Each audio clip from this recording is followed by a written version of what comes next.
now. But that's good. I didn't have to set it up again because YouTube does not like it if you stop the stream shortly. Nice. Yeah, I'm sorry for that. And no, like, I know I didn't have to, but like that, like, you know, you guys should at least have a chance to spot the seer for me.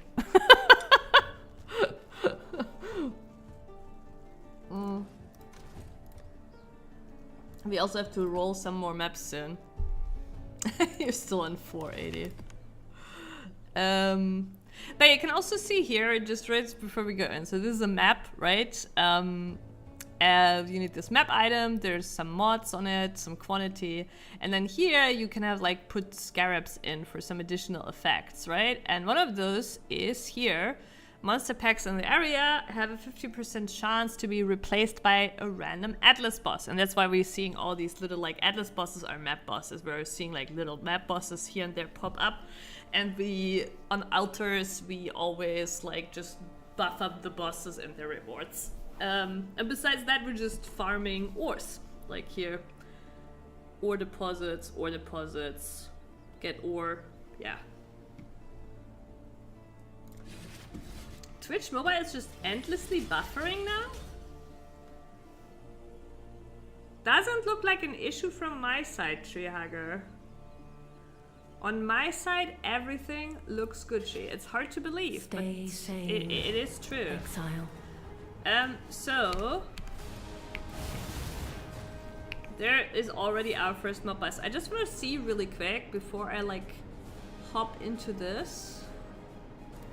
I would just like to see actually what it looks like on stream.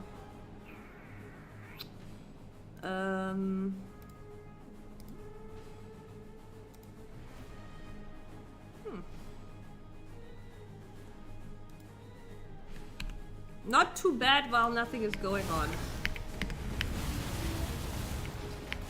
So, Mo, is this any better? But honestly, like, it's like when you play like a build at high end, you know, in PoE, like I don't see anything here either, right? Like, and that's in fact also how you know you're playing, like you're playing the game correct, right? Is when you don't see anything anymore, right? There's another map boss.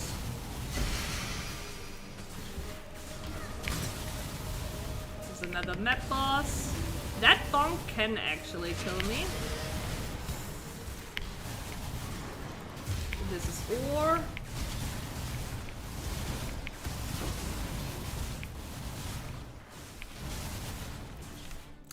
No. The reason I limited it was because on my end I had bitrate issues. On my end, like I dropped frames.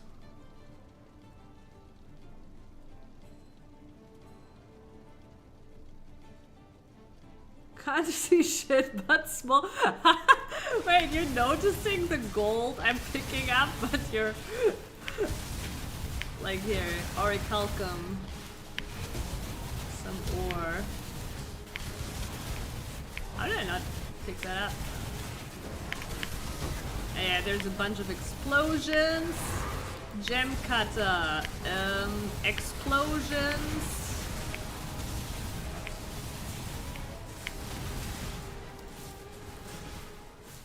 But yeah, but if you're playing a proper build, this is what it's supposed to look like, Dr. Mo.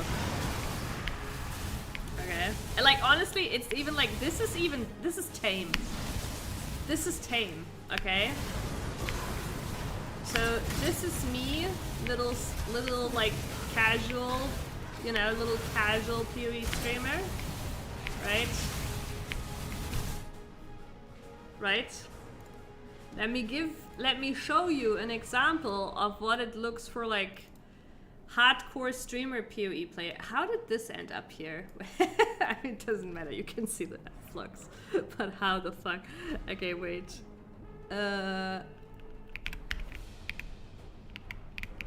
Wait. 1 second. So Empyrean, they do like these crazy, like they play as a group, right? They play as a group.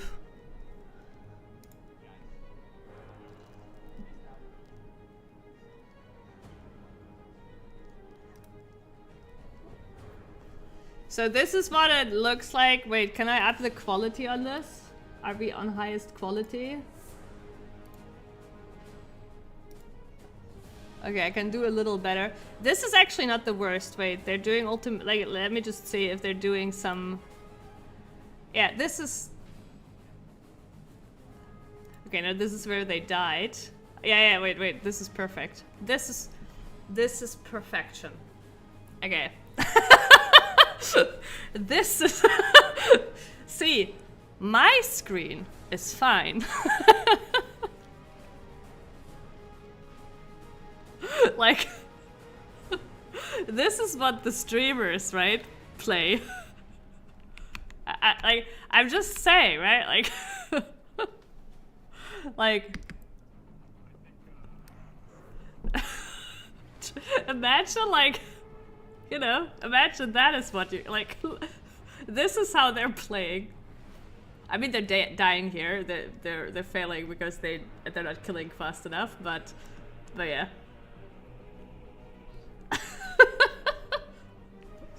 Like, but this is what high-end PoE looks like. Nobody can see anything anymore.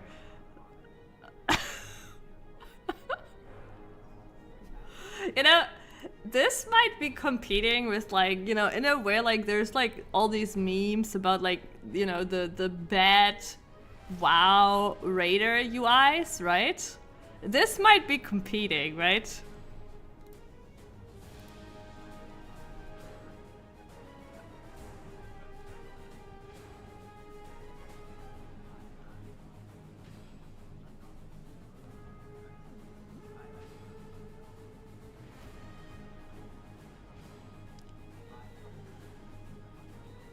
Oh, they're dying again, but... Okay, just a little more.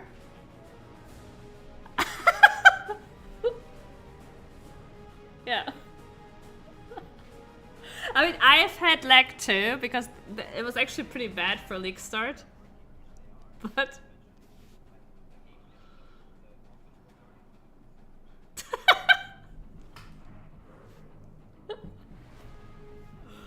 So, I'm just making my point here that on my screen you're still seeing gameplay, right? These guys are standing around in a slideshow. No, but in all honesty, the videos are great. Like, I do watch a lot of Empyrean videos. They're great and they're they're fun to watch. But yeah.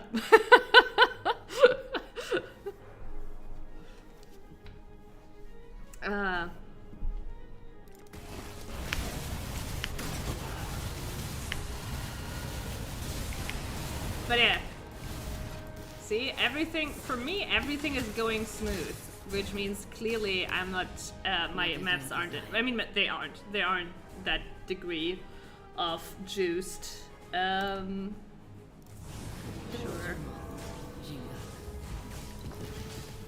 Your sanity is not promised to you here. But yeah, in the Mirages, we basically can also get map bosses. There's one here. I actually wanna see if we get some altars first to buff the map boss. So the boss might have already died.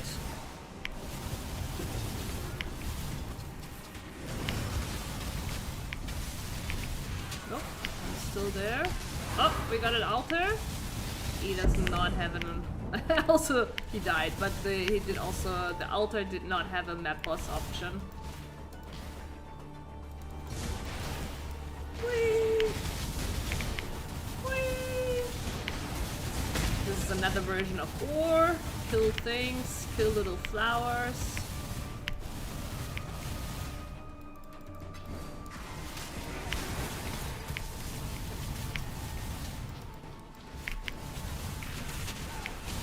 And And these here are altars. Look at me. I am big. Oh my god, this guy is even bigger than me.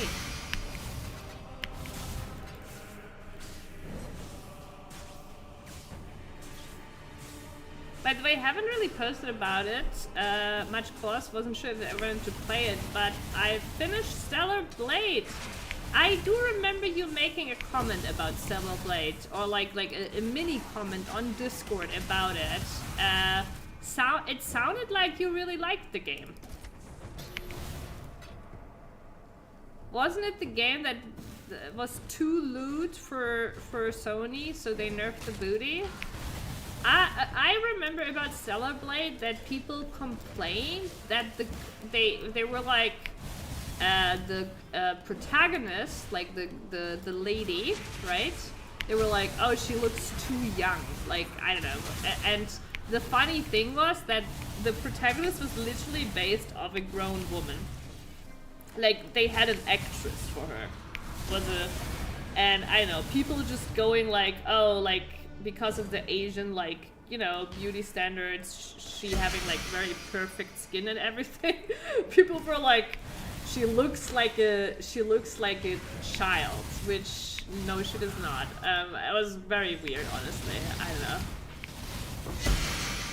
It's almost like because of the like lolly stuff in anime, which you know, the lolly stuff is a thing, right? In anime, for sure. But just because of that, people start like associating an Asian idol like looking woman, right, with being looking like a kid, which is just weird.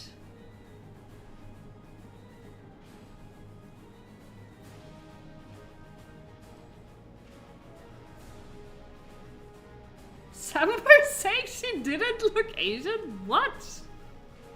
Okay, sorry. Okay, let's pull up.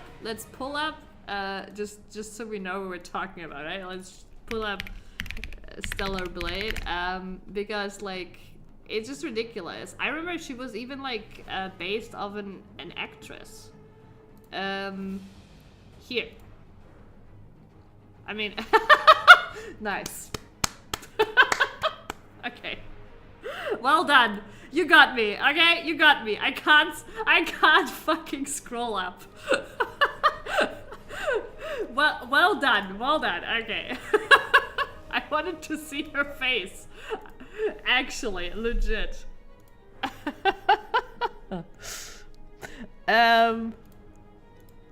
Okay. Yeah, I guess this is good enough, right? But yeah, people said that she looks like a kid. I don't get why scrolling up, yeah. Like, and yeah, and they were like, oh, she doesn't look Asian. I mean, yes, some of the real features, like real human features, obviously were removed by making it into a video game character, right? I don't know, it's like fucking weird what people were on about. Like, I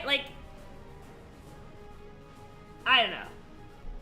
It's just fucking weird. It's like the counter movement to like I feel like there's like these two like opposite polar sides of the spectrum. There's like the video games like that like don't make beautiful characters anymore, right? Like as like to be like virtue signaling basically. Because video game characters now need to look super real, right? They need to be super relatable. I know, and then, or actually this is on the same spectrum, right? And then you have a game that doesn't do that, and everybody is like coming up with these weird things like, oh, she looks like a kid, or she doesn't really look Asian. I don't know, it's like just fucking weird. It's a video game character. She doesn't need to look like anything, really.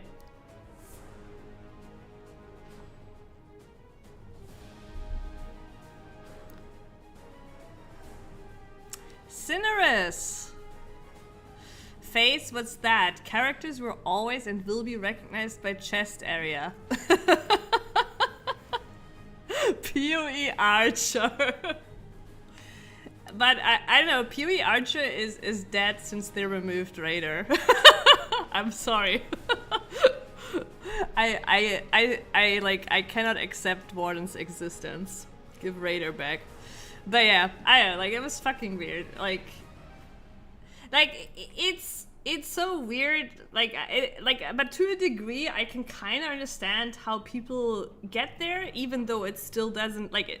Even though I can understand how people get there, it's total bullshit, right? Like, people be like, oh, because of lolly stuff in anime, they now, like, look at a Asian-looking character and be like, this looks like a child, right? Like, fucking ridiculous. Like, by that logic, they would, like, categorize every idol, Asian idol, looking like a child. Really, really weird.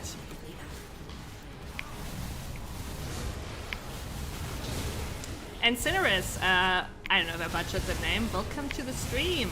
A beautiful evening to you. Oh god, I'm dying.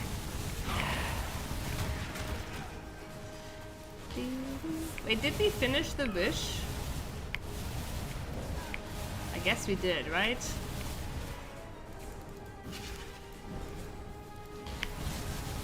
Yeah, exactly. It was a good prince. 11 out of 10, except for the story. Okay, so the gameplay was really fucking fun, but the story was kind of like bad.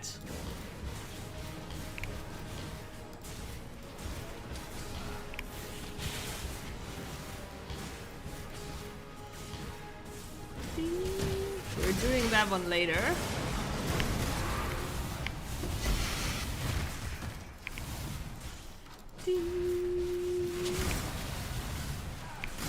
S tier. Wow, that's really like, okay, I was like, okay, so this is how I felt about it, right? Despite the fact that I felt like the criticism was obviously bullshit, when looking at it, I felt like, oh look, my Mesa boss has followed me here. Where is he? Where is he? Oak! Oak! Is he dead?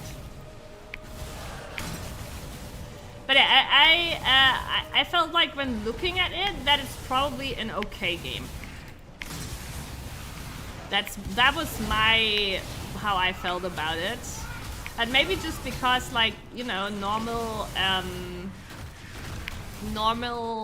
action RPGs like that, right? Like, don't necessarily excite me when they don't have like too many RPG mechanisms, right?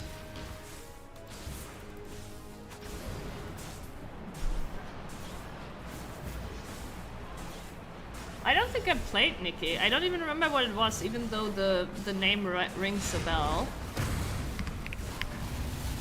Yeah, I don't really want to stand in the center of that room, but we do have CI, so this is the...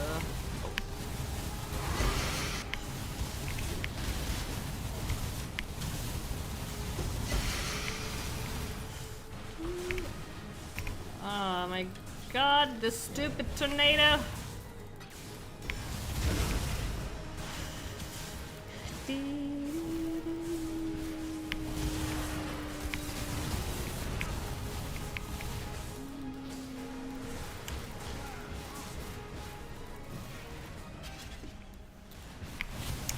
The RPG mechanisms turned me off FF16.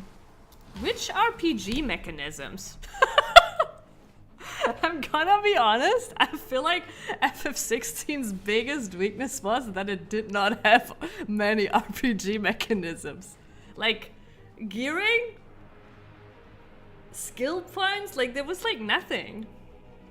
Like, everything was linear. Like, here, have a new item. Like, there was almost zero choice in anything. Yeah, I do know people said, like, and I said so too when I watched the trailer, was like, oh, it has a little bit of a Nier Automata vibe, right? But like, hot take, I loved Nier Automata. I loved the story of Nier Automata and the visuals and the music.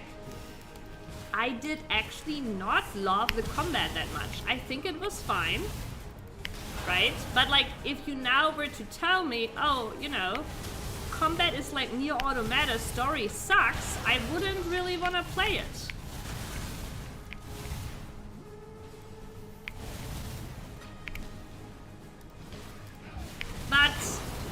and still, since you're still saying the story was not good, I'm still a little bit skeptical about it. Combat-wise, it's more like Sekiro. I have not played Sekiro, I've watched it though. Might be good.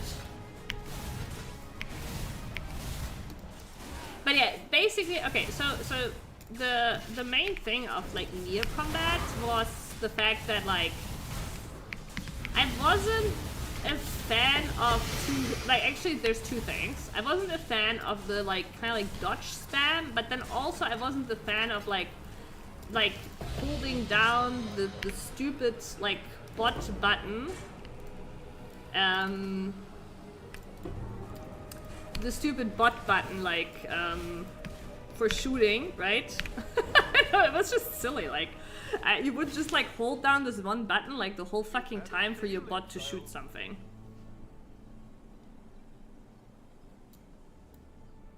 Yeah, I think I kind of have an idea of what it's like the parry galore.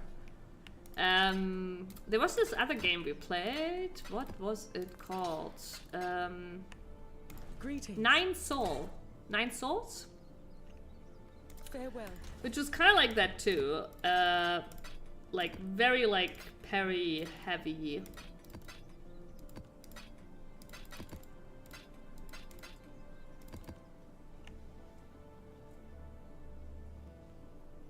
Oh really? Best fights you've experienced in years.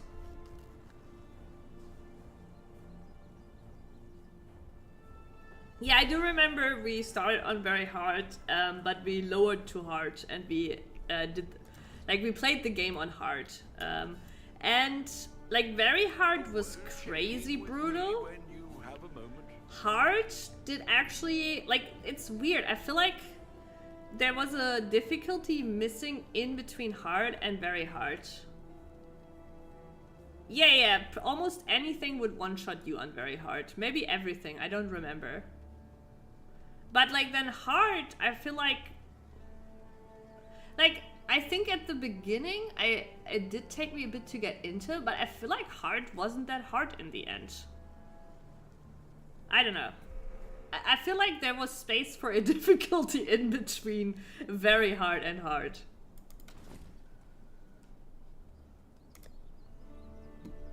But I also, I'm also not sure how I feel about a very hard difficulty that's basically like a difficulty you can play from the start that's basically like never get hit, right?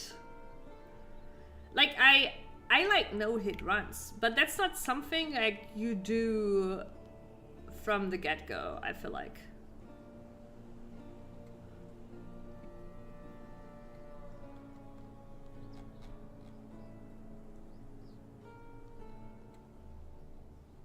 What I love is that when you guard, attacks do ship damage, and some do so much that you'll die fast if that's all you do. And some moves have such good tracking you can't just cheese fights by baiting attacks and running away. So it forces you to engage with the mechanics of parrying and dodging. But that also means like it really comes down to whether you enjoy how the parrying and dodging is implemented, and I feel like that's like a part of like it's a really difficult balance to hit, right? Like I've played games where dodging and parrying felt really good, and I've played games where it didn't feel good at all. I don't know, like, and I have no idea how you make it feel really good, right? But like all I can say is like you really do set yourself up for easy failure.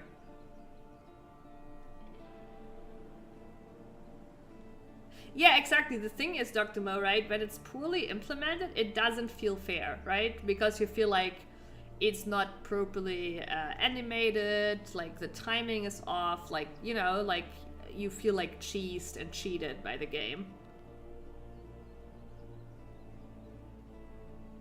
That's nice, Prince. Yeah, I might, you know, I might check it out. Who knows? The other thousands of games I've said I would check out, you know? Just like that. Is that anything useful? Nope. Nope. We will worry about that later. just want to check in here on this. Nope. Also, how is town doing?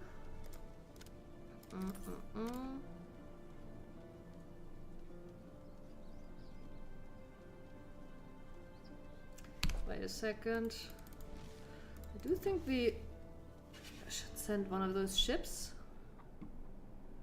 And you have finished secure and start from start. You can see the difference in skill, how much you improved and stuff. Yeah, that's kind of stuff is really fucking cool. It's probably the same for New Game Plus in Stellar Blade.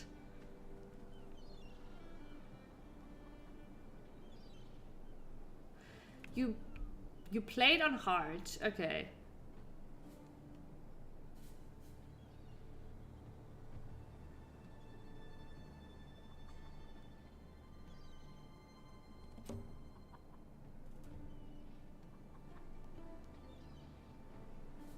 I don't think Prince was talking about us. I think Prince was just like generally like saying.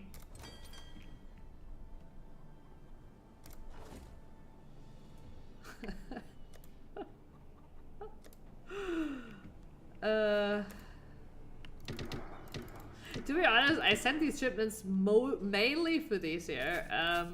But we will grab the items, my item, fill the likes. Is that a big one? I think that's already the next big one. It is. Let's see how this one looks.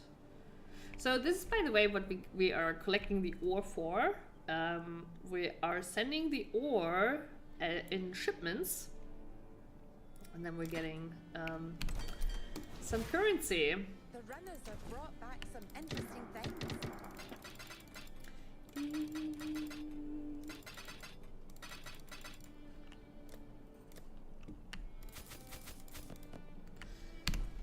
How's the map running looking? Oh god. Okay, I have 10 minutes to provide my mappers with new maps. What do you need? Alright. Let's build a big shipment. So for this one, we want exactly 3.9 million in ores. So you can see here, these are the ores we're collecting. We have a scarab that turns them immediately into bars. Oh, we might actually... No, we should still have enough for another big one. Yeah. Oh. This is good enough. So we go for 3.9 million on ores, and then we add another 3.9 million in dust. 3.9 because you get a tattoo for every 100k, and the maximum amount of tattoos you can get is 39. And then dust is kind of free, so we add, and you only get like shipment value from dust up to the same value your other stuff has. So you just double up basically on your other stuff with the dust. And now we can see it's gonna, oh no, it's, well, you can like just barely see it under my cam, but like this shipment now will be back in 1 hour and 50 minutes. Off they go. So this is not the trade Doctoma, right? This is not me trading with players. This is just one of the different mechanics in the game. And you don't have to do this, right? Like, actually, let me show you something else. So this is another skill tree. It's not the last one you'll see. It's another skill tree for the for the mapping you're doing, right? And you can see that on this skill tree, all the nodes have to do with different content in the game, and you use this to kind of decide in which content you want to specialize. So you can see here, these are the nodes around ore, right? So I've specialized basically in ore a lot. And then there's some other stuff here. There's also some generically good stuff like this one, pack size. Your maps contain 10% more monster packs, or here, 3% increased effect of modifiers on your map. So there's also some generic good stuff. And then down here, you can block content that you don't want to see. And I've actually blocked everything. Like here, your maps have no chance to contain legions encounters. Your maps have no chance to contain breaches. there is content that is not blockable, right? So you will still see some things pop up in maps that, you know, but these are the major mechanics that were added by leaks in the past, basically. And we have basically put some nodes into the ore stuff. Then here Nico, that is Delve. Shrines, like, you know, but yeah, basically you are deciding kind of what kind of content you want to play. And a lot of content comes with external components too. There is also content that is purely external. There's Sanctum that is like has nothing to do actually with maps, which is why you also, when you look, there's no nodes in regards to Sanctum, because Sanctum, I probably have a book here somewhere. Here, this is a Forbidden Tome. You bring this to an NPC and then you go do Sanctum, and Sanctum is like a little roguelike game mode, and if you make it to the end you'll be rewarded in riches, which is really cool too. It's very fun too. It's something like completely outside of mapping you can do. There's multiple things. There's also, but most have like a component in map and outside of map, like a boss outside of map or stuff, right? Like we have Blight, which is like a little tower defense game, which you can both do in maps, but also you can drop blighted maps, which are like these special massive tower defense maps.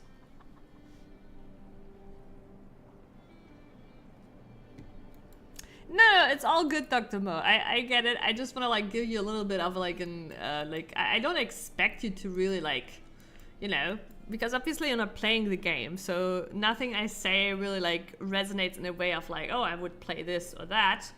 But I'm just like giving you a little bit of like an outlook of like, you know, there is a lot of different things you can do in this game.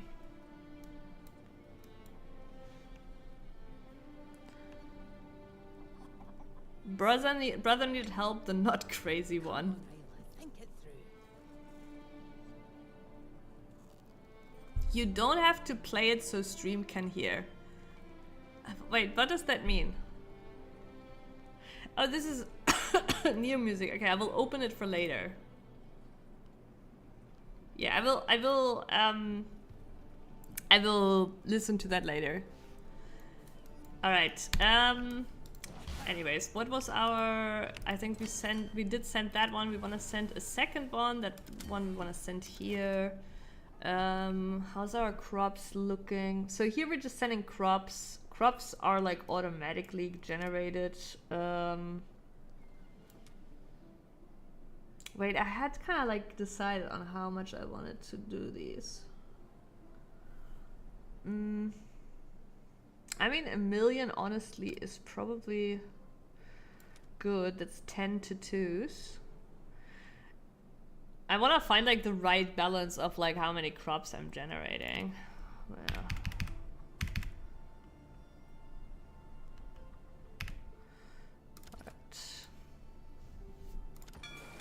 Alright. We need like some new sailors.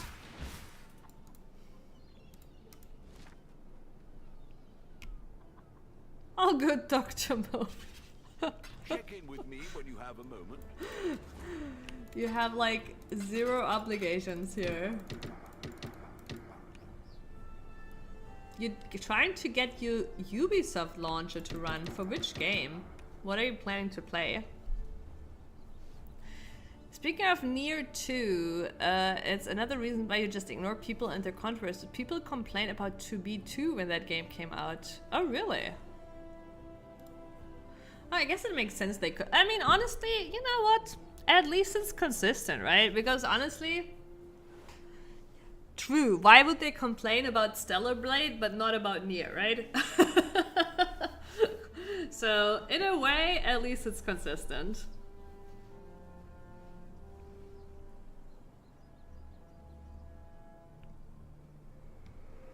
Someone got super famous for saying Bayonetta is too hot.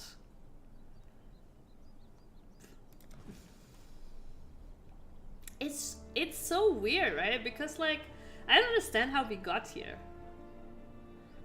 Why do guys play female characters?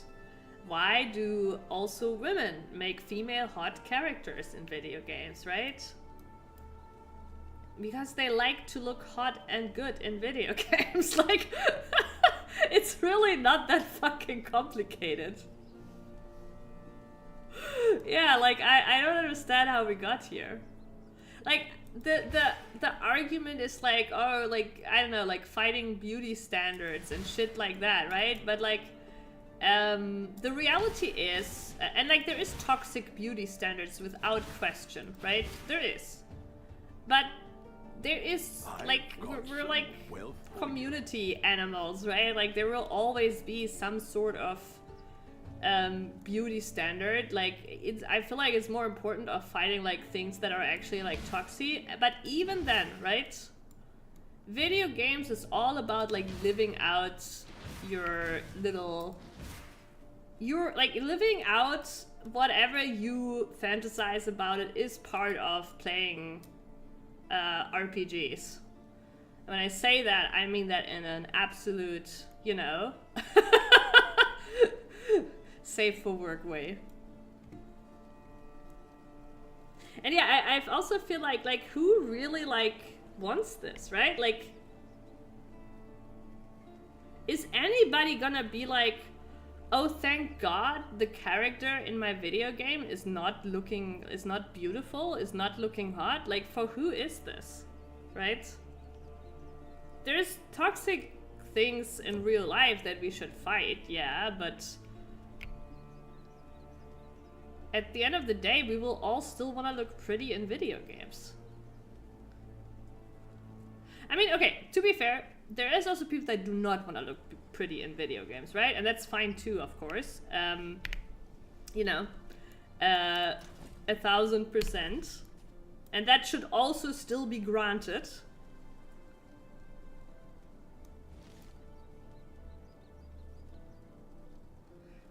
You tried to start, wait, AC3. What's AC3?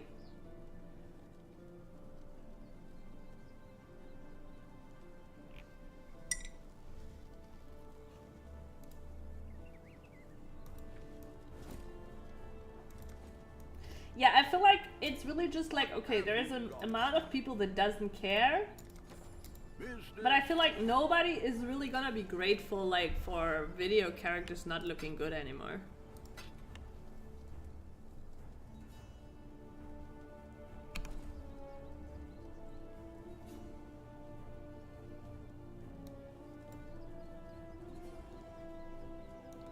I think sometimes they amplify video game characters to not trigger real life issues. And people feel mocked about it. But that's the thing. Like maybe I'm like, but like, here's the thing, right? Like, obviously I'm not ugly, but as a teenage girl, I was bullied a lot. Right? I had like in elementary school, I had like, you know, thick glasses. Like I was bullied a lot, right? But I never played a video game, like, and I was really insecure until I was like 14 or so, right? But I never played a video game thinking like, you know, oh my God, like despising the video game because it had a pretty girl and I didn't feel pretty. It was the opposite. I was able to be pretty in video games. Right? Like, that's like I don't understand. Like, you know, like, so but maybe maybe there is people that feel triggered by it. I will not say with certainty there isn't anyone who could be triggered by it, but I feel like it's a lot like of like assumption making rather than actual knowing how gamers feel. And like this obsession with virtue signaling.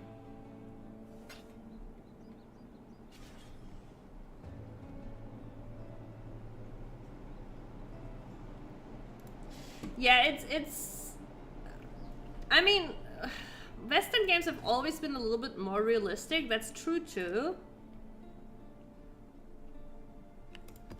But I feel like Western games more so have taken in more and more of like the Asian creativity in video games.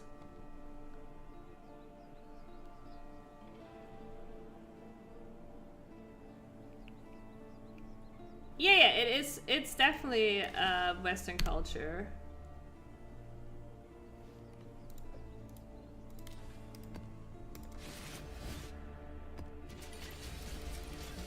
I actually have quite a few bosses to kill too. You can do that as well. On a boss fight, you'll be able to see slightly more.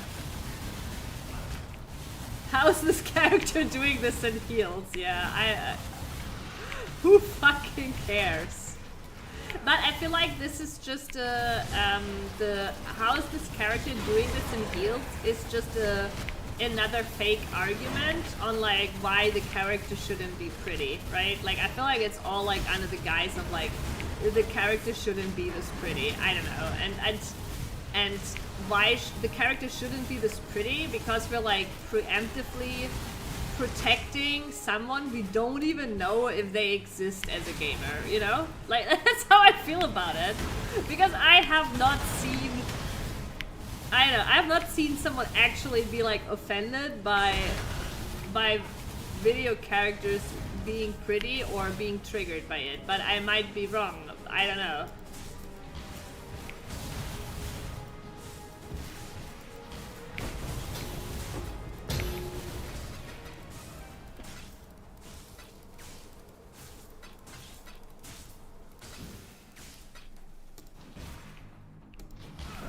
It's true. There is in real life actually also like dancers, right? Like performances. Like there's like crazy performances being done in heels. Like actually fucking bullshit.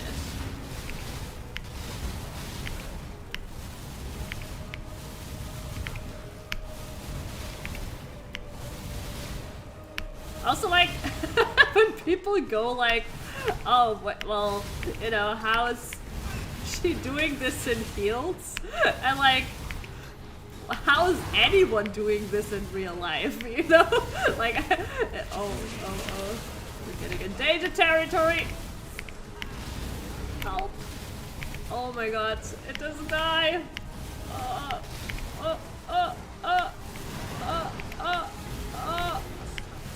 Oh my fucking god. I am not okay. I am not okay. This thing is not dying. Oh, there we go.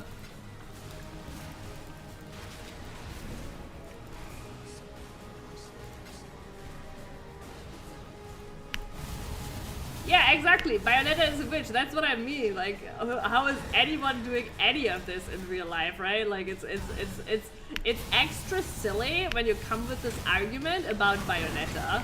Like, what the fuck are you like talking about? Oh, I know now what's going on. We have consecrated ground, and I mean the stupid war also engages. Oh my god. Oh, this is gonna be a long map.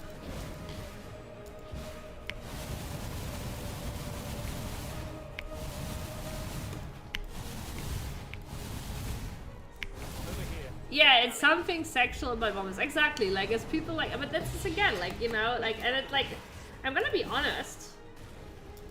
A lot of these comments are made by guys.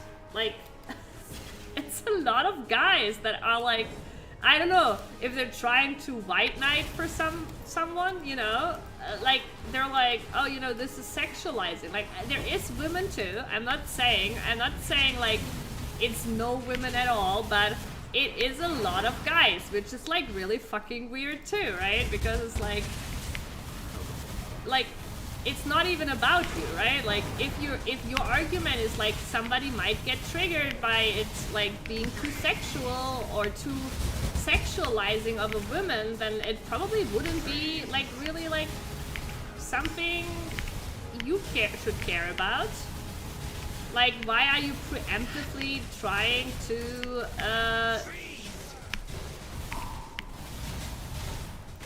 you know, why are you assuming and trying, like, I don't know, are they trying to, like, just white knight? I'm not sure, right? Like, and I don't even like the word white knight, to be honest, but I truly feel like this is one of those instances where it's pretty fitting.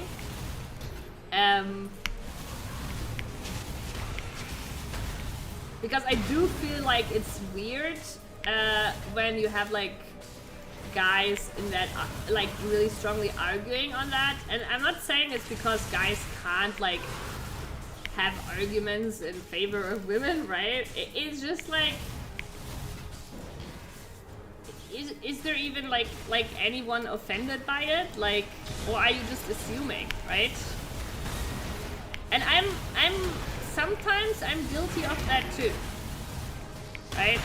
Like I think everybody is, where I'm like, I think about something and I think like, oh, that might be hurtful to that person, but I am not that person, so I shouldn't like assume too hard, right? Like, I can bring up that argument and be like, maybe, but it's weird when you go like full on gung-ho about it, not being that person.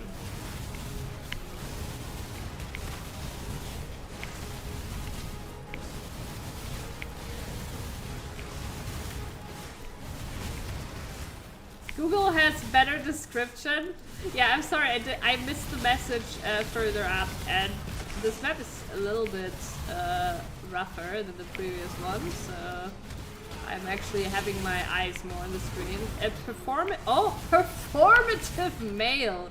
Here we go. That already, like, it already does it. I'm done. I don't need to read the rest. That is it. That is it. The performative male. Perfect. But yeah, it's weird, for sure. And like, I feel like the biggest issue, okay, I will read the performative male. A performative male is a Gen Z slang term for men who superficially adopt soft, sensitive, or progressive behaviors such as reading feminist literature or wearing Japanese aesthetics. Wait, what? To appear emotionally aware, safe, or attractive to women. It suggests inauthentic, trying too hard behavior, often to gain social approval or manipulate perception. Man. See, I agree with the term performative male, but actually I feel like the paragraph is way too descriptive, because young people have always been like that, and not just males, females too, right? Where they try to, so in a way it's like, I don't know, we don't need to narrow it down to the current decade's pop culture, you know what I mean? Because this is like, it's actually perfectly normal for young people to wanna belong, to wanna seek social approval. It's just that the mob behavior has been crazy amplified with social media, right? But in a way, it's always been like this. Young people wanna like belong and impress, and I guess it always differs a little, but yeah, they just, honestly, it's just like mainstream partisan fighters, okay?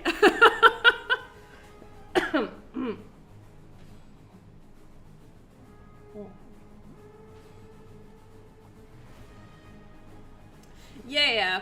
It's like, it's a little bit too detailed descriptive to like the current pop culture for me. I think it applies to like, you know, young people in general. But also, I think a big issue with this is that it's always like, so like, these are very nuanced topics, right? So no matter what you say, no matter how you try to argue about this, as if it's not a well-intentioned debate, there is no winning for either side, right? Because in bad faith, they will always throw things at you that are also true, right? Like in bad faith, they will go, but yeah, what about like, you know, these like beauty standards that are hurting people in real life, which do exist, right? Not really in our like, but like in other countries, right? Yeah, it's two extremes basically hitting each other, and it like as long as there is no good faith in the debate so that you can have a nuanced, neutral discussion, there is like just they will always just be able to throw valid arguments and bad faith at each other, basically. Because there is valid arguments on both sides, and this is what it makes it nuanced. I hate the whole partisan thing. Like,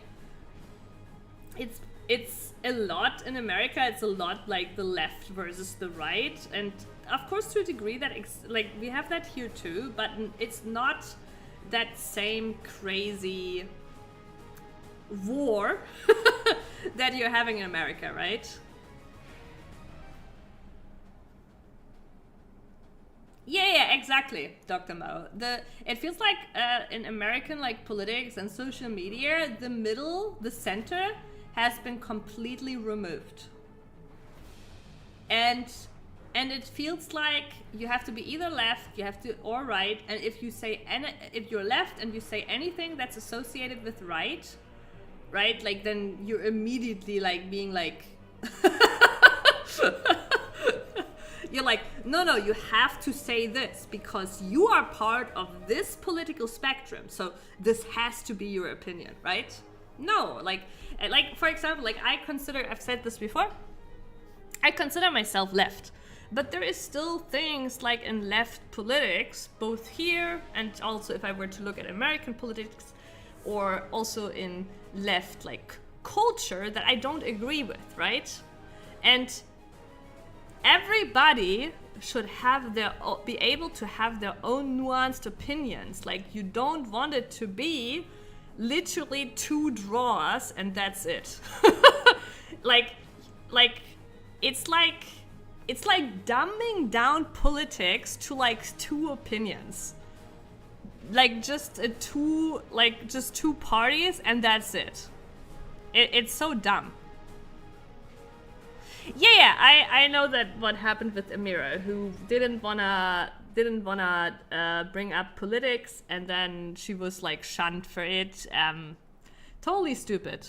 Like what she said, honestly, was so good. She said like something along the lines of like, hey, you know, I don't really wanna. I don't even know if she said she doesn't wanna talk politics, but she did say something along the lines of like, hey, you know, if you wanna know about politics, maybe you shouldn't rely on your favorite streamer for your political opinion. You know, basically go out there, and which I think is actually a really fucking good thing to say. Yeah, like go out there, inform yourself, right?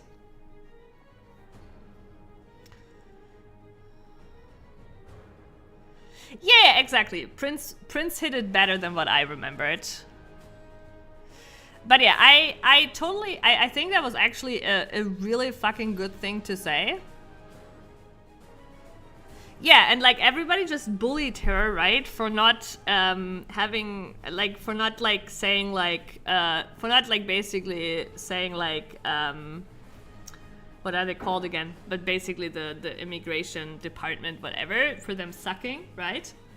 And yeah, it's like really weird because democracy, for me, the core concept of democracy is to allow everybody to have their own opinion, right? It's not democracy if you go around and everybody is just bullied to follow one of two opinions, right? That is like not democracy anymore. I don't know, that's duocracy or so. Right? Like, you follow this camp, these are your opinions now, right? You follow this camp, these are your opinions now, and that's it.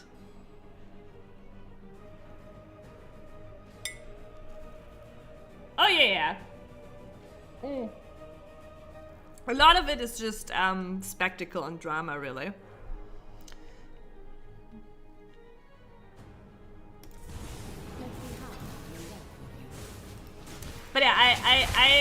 and this might sound like, okay, I obviously, I don't live in America. I'm not American, right?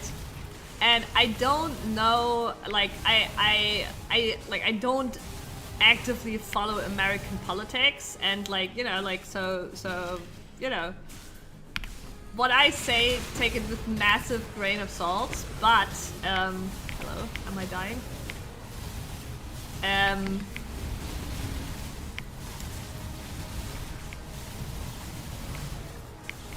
I mean, honestly, it's not even really a political commentary, but I feel like the way the partisan politics are being pushed right now in America, like the dual camp, is serving, like, it's really serving destroying democracy, right? Like, I'm not saying the democracy will be destroyed, but like,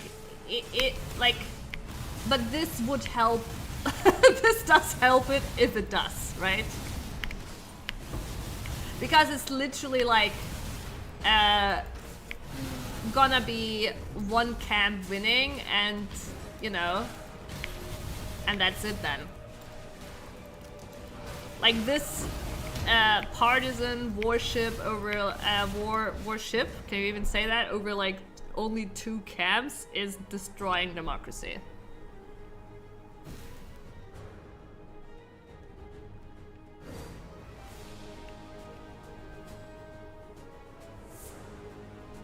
Oh, really? That's interesting, Dr. Mo.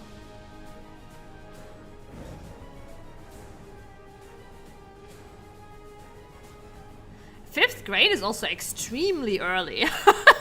That's like 11 years old or so. That is extremely early. It's perfectly normal to not have a political opinion at that age. Like, not just opinion, no idea about politics at that age, right? That's like kind of crazy. So I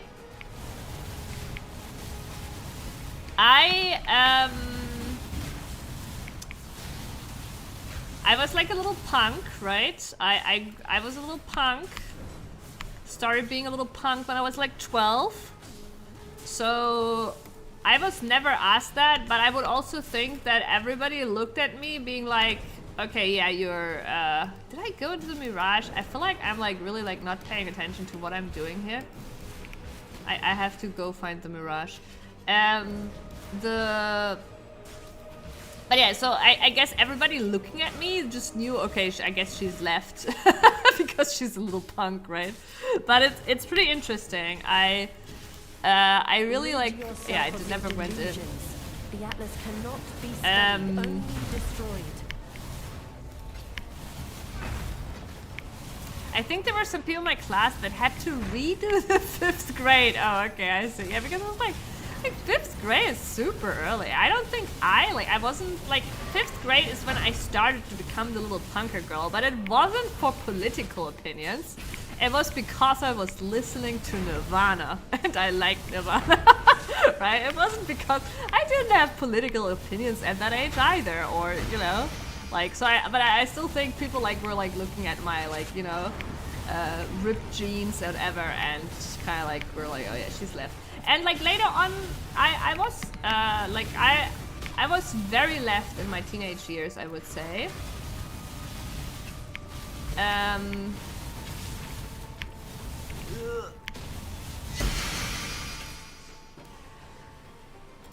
But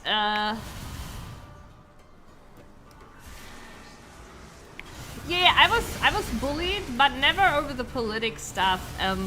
I was just bullied for how I looked. I was bullied for reading books. I was bullied for reading books in class. Stuff like that. I was bullied for my bright hair. Ding. Thank you. Yeah, I actually was reading a lot when I was a teenager. I haven't read a book in a while, though, a long while. But I did read a lot as a teenager.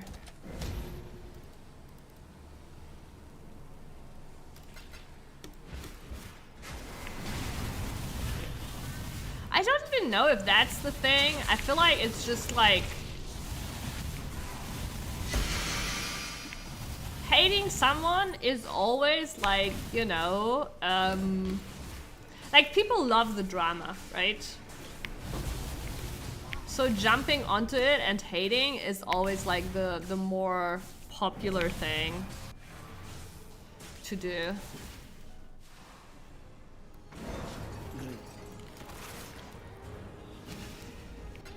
Check in with me when you have a moment. Damn, a bully gun punched you in the gut. So luckily, I was bullied in school, but there was never physical bullying. There was never like them actually like, you know, physically hurting me. Like nobody ever punched me or anything like that.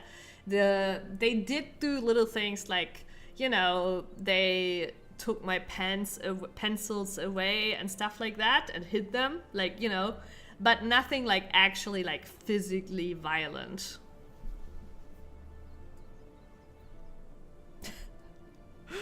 The Hitler and Nazi comparisons are being thrown away around really easily anyways these days.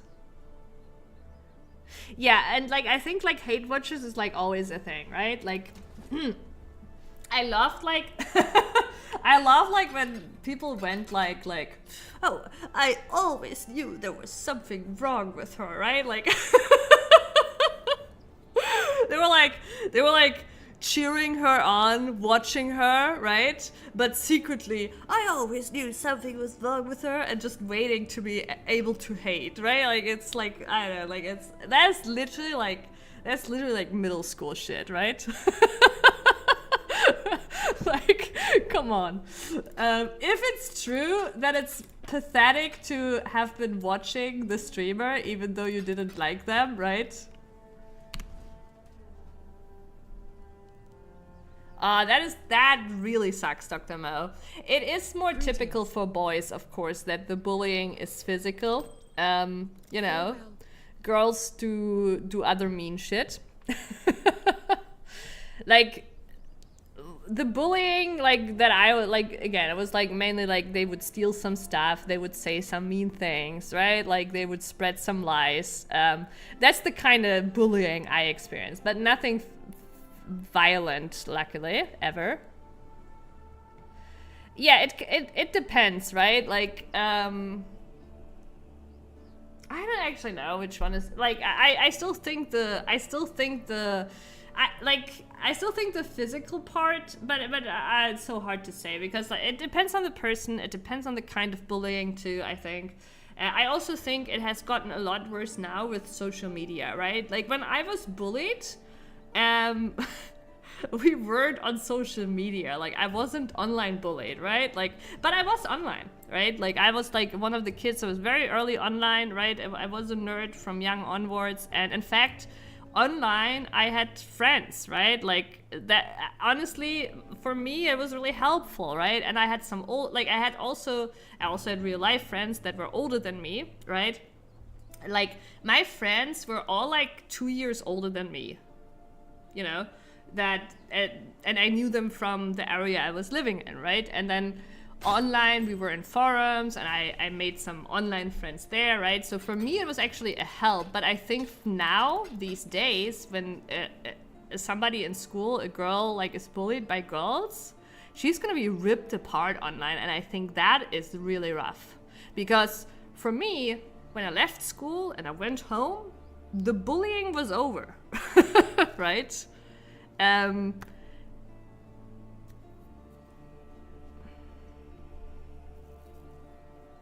Yeah, physical bullying causes mental damage too, for sure. Yeah, totally, Prince. Like, for me, being online helped me as a teenager, right? Like, it was my escape a lot too. And playing games, like, was always my escape.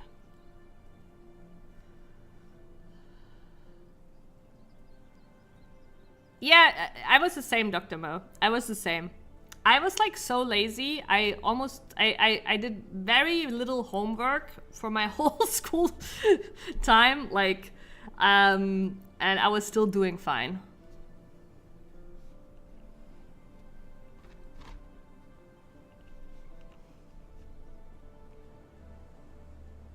Yeah, that is amazing, Prince. Yeah.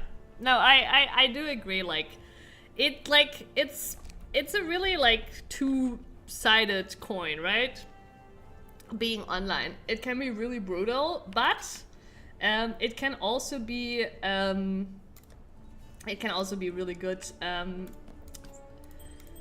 to like have a life, basically a social life outside of school when it's really rough. And for some, it is really, really rough.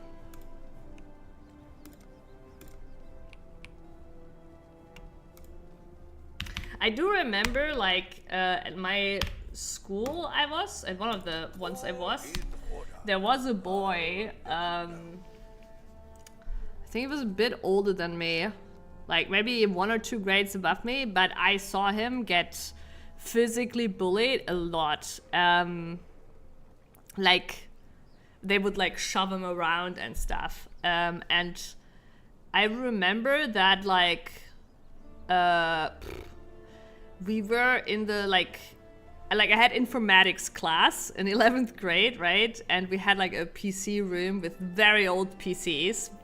You know, at the time they were like running some mini games at Alert. Fuck. To YouTube, yes. YouTube is running now. Let me give you the link. Here. Should be the right link, hopefully. But yeah, basically one day I was in the PC room. Basically there was a PC room with very old computers that you could use like during break times, and I remember like I had like an hour like break time between classes, and he was there on the computer playing, and his bullies came in, and he was like, no, on YouTube I think there aren't. That's why you can escape to YouTube. But yeah, he was like playing, and he was like very like, I don't remember what he was playing, but he was like very locked in. It was like a mini game, right? Like these computers were like, I don't know, Windows 98 maybe, I don't know, I don't remember. But yeah, and basically the bully like from behind like put his hand on his shoulder and said something mean, right? I didn't really hear, I was like on the computer, right? And he was like playing, so he was kind of like, you know, like trying to shove, like just super hardcore focused on the game, like trying to like shove him up. And then the bully didn't like that he was like kind of being ignored. So like he like, you know, shook him a little bit by the shoulder, and the kid like just like, you know, got up, took his chair, and like literally like threw it at the guy. Like that was like, it was like the peak like of like him having been bullied for like probably years at this point, right? And he was like just so hardcore focused on the game. And all the previous times I had seen them bully him, he had never like done anything, right? He had just taken it silently. But when they came in to fuck with him while he was playing a game, that's when they crossed the line.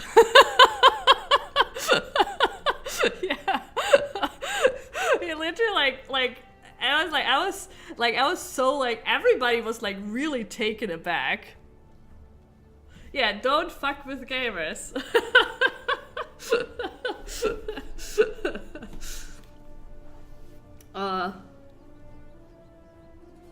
Yeah, I hope he never discovered League of Legends. I mean, that computer was definitely not running League of Legends. It was also way before League of Legends.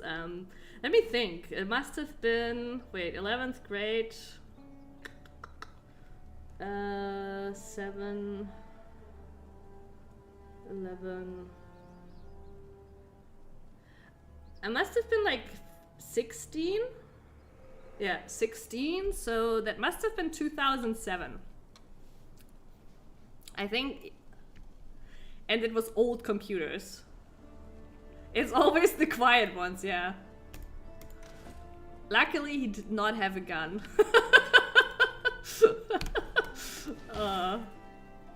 I swear, if somebody had given him a gun at that moment, I'm not sure we would have walked out alive. That was like, you could see it. It was like so much build-up rage and paired with like the like, I'm gaming, leave me the fuck alone. Yeah, it was in America indeed. And you know what? I actually never again after saw him get bullied. But to be fair, I was also not that much long after on that school. So I can't say for sure. But I just like pretending that that's how it was. We do need to sell some stuff. This is probably... I'm gonna do so poorly. Doing this while talking, but we'll see how it goes. I'll try to put these up while... Okay, wait. First of all, let's see if these are even worth keeping. Nope. Nope. Yeah. Okay. Alright. Gone.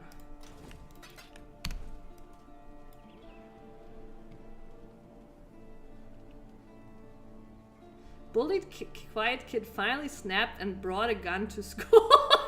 Wait, what do you mean they had a... Yeah, that's literally what happens in America all the time, no? It's actually crazy to me that they even put that in shows now. Wait, oh, you're saying that's an old show before it was common? Yeah, that is true too, Dr. Mo. Like, when the people get older, like, my bullying... Like, I wasn't bullied anymore in, like, 8th grade. That's when it stopped. And I think it was a mix of things. Like, it was everybody getting older, but it was also the fact I was actually, like, in 8th grade, I would say I was more social too. Like, before I was through and through the, like, I don't give a fuck about any of you. Right? That was through and through what I thought and what people probably could tell from my attitude. And I got like a little bit more social and a little bit more accepting. Like, basically, I would say I was very cocky before, where I would be like, you know, mainstream trash. That's what I was thinking of you. But to be fair, I was like that because I had been bullied.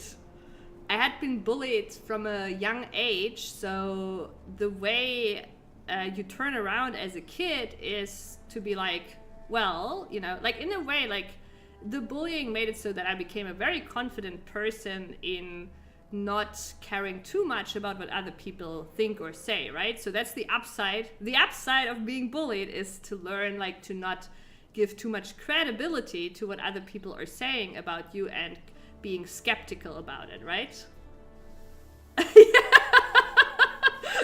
But that was literally me. But to, you know, so, but it's a natural development of, like, you know, as a kid, when you're bullied, you will shut all that out by becoming this person of being like, what other people say about me doesn't matter, right?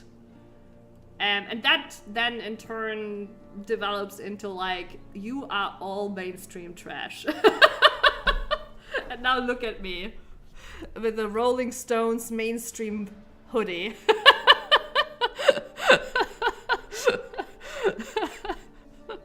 But yeah, no, but yeah, it changed obviously over time. I became what made the main difference is that when I was 15, yeah, literally, now I'm the mainstream trash. But when I was 15, I started, I got my first, like, side job, right? As a developer, like, you know, not really developer at the time, but I had coded on my free time, and I got my first, like, internship via the mother of a friend, was all very random, but she invited me to do an internship because we talked a little bit about it and that she was working as a web developer. And so actually me doing that internship and then starting to work there next to school is what changed it, right? Because I became part of the mill, of the capitalism mill. You know, and I became much more responsible, and I learned like to work with people that I don't like. So, and that transferred over to school. I learned how to work with people I don't like. And actually it went even further to where like today I'm the kind of person, it's very rare that I'm really like outright like, oh, I hate this person or I don't like it. Like I think actually I hate someone like almost like I can't even remember when like, you know, because like now I'm almost over forgiving sometimes, where I'm like, I always try to see people's reason for everything, and I'm almost too forgiving. When I like feel like, oh, I can see why, you know, this or that, I'm almost too forgiving sometimes. It's really interesting how like that has like all like kind of like turned around in a way from like how I was when I was 14 years old. Like 14-year-old leftist Sami had no like no forgiveness inside of her. And that's the funny thing, right? Like when I see like the leftists like on social media, they all look like 14-year-olds to me because of it, right? And I consider myself left, but like a lot of it, like the way it's like, you know, it's only like, only this, you can't say this, or only this opinion is valid, blah blah blah, right? Like it all feels very 14-year-old, right? 14-year-old Sami can relate. Right, I was selling things. It's real.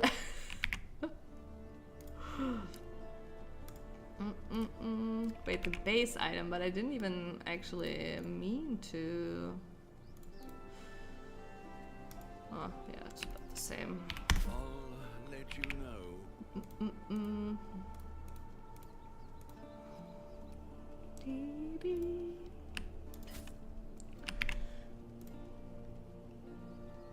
I feel like that's learning what pick your battles means. That is true too.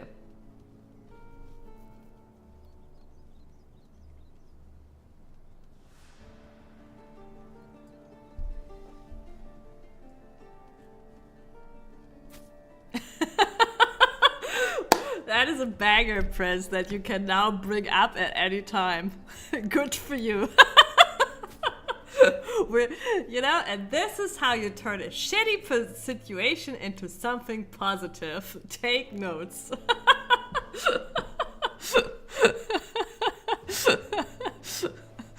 Oh, awesome. But yeah, no, I agree. I agree. And I feel the same. I'm never really like raging mad at anyone. I also do feel like it's weird. Like I feel like it does reek of people not having a life when they like have the energy and time to waste being upset about something really unimportant at the end of the day. About a person they don't even know, right? Like some streamer. No adversity, but also I think just no, like, I think this is also like, just like, you know, no career, friends, social circle, hobbies, right? Like literally no life. I see this like besides like people hate watching and stuff like that, you also have it like with like games, right? Like I think good examples are League of Legends or Escape from Tarkov, but even in PoE it's too, like there's some people like that are so fucking miserable playing those games, right? To like, And I'm not saying like, oh, being a little bit frustrated here and there. That's fine, right? If you care about a game, you will sometimes get tilted, right? Like, that's totally fine. But I say people like literally just, they become like these hate players. They hate everything about the game. They hate every update. They hate everything the developers do. They're only like out there for the drama, to trash talk the company, trash talk the game. You know, like, I don't mean normal tilt. I mean somebody who's literally become a hate player. Right? It goes on Reddit, makes, you know, like only looking for like, you know, the negative everywhere and consuming it. And like it's the same too, where I'm like, you can't have a life, right? Like, because if you had a life, there's no way you would be wasting your time like this instead of just like going and playing a different game.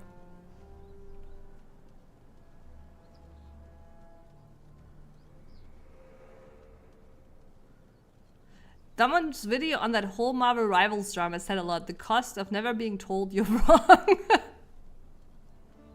My god, I could go on about that for a good while. I literally know people who are like that. Yeah, I've seen people like that too, and I'm like just go play a different game at this point, right? Like, again, I'm not talking about getting tilted, right? That's perfectly normal if you're like very competitive, right? Like, it's normal to become a little tilted and stuff, and it's also normal to like, and also you should I like people voicing criticism. That's also not what it is about. But like, yeah, there's literally people becoming like hate players. They're all only there to consume and create negativity.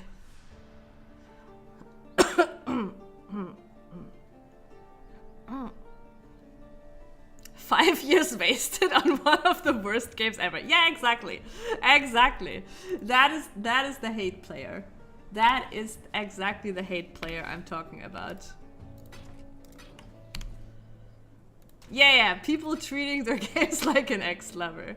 And you know, like I can get like being a little bit like sad when games aren't like anymore what they used to be for you, right? And this will always happen. Astralis! Hello! I will wait a second because I don't know if Astralis is still loading in.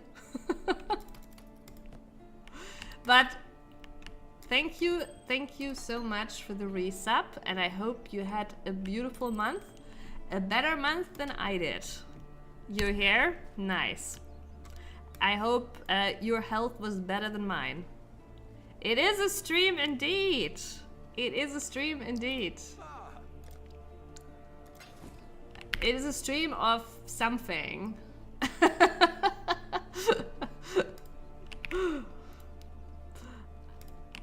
I'm like, right now, very interesting gameplay of putting up items for sale. I think this isn't worth anything either. I should make like a filter just for these, because some of these bases are worth quite a bit. Ooh, 100 base percentile. And actually, kinda, huh.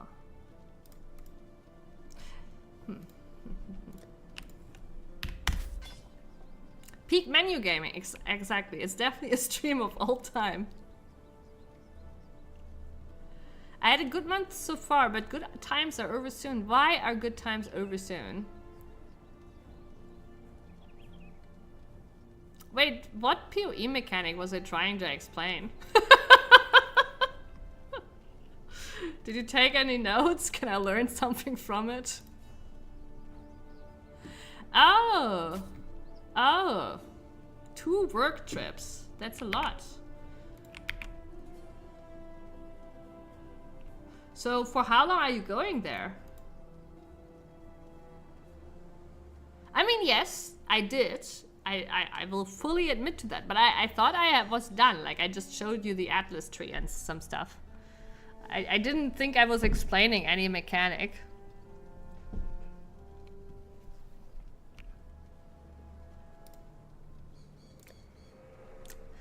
It's just a lot of like traveling, yeah, and yeah.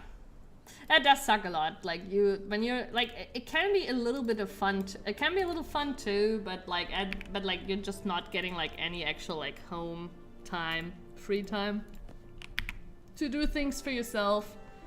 The contrast to home office is strong, Astralis, which is where I am at. But yeah, Fields Batman. Fields Batman. However, next week, Black Nightmare. Hello. Wait, did I miss that? I did miss that. I am so sorry. Well, YouTube. One day I will notice you, YouTube. There was somebody wrote a chat message on YouTube a while ago. It's not visible on stream anymore. So, yeah. Thank you, Prince. But yeah, one day I will notice YouTube. We're learning, okay? Really? But yeah,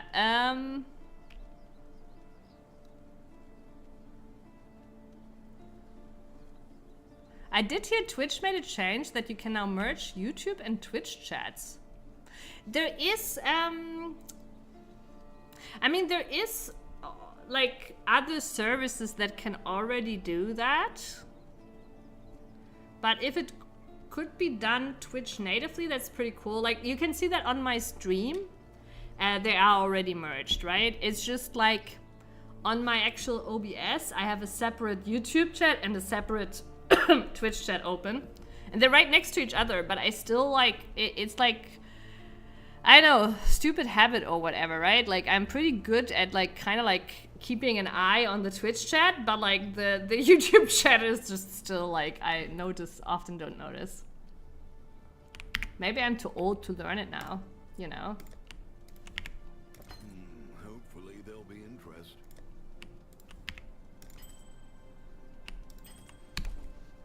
Long day. Ding.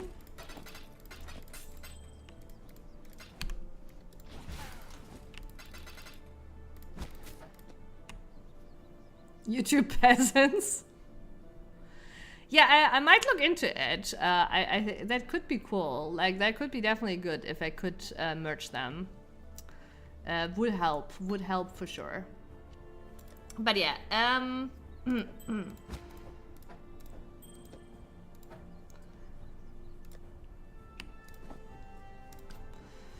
we are, like, usually I put up trades until I hit the rate limit, but at the speed I'm going while talking, I don't think we'll ever hit the rate limit. Like, there's a rate limit to the price checking. Really?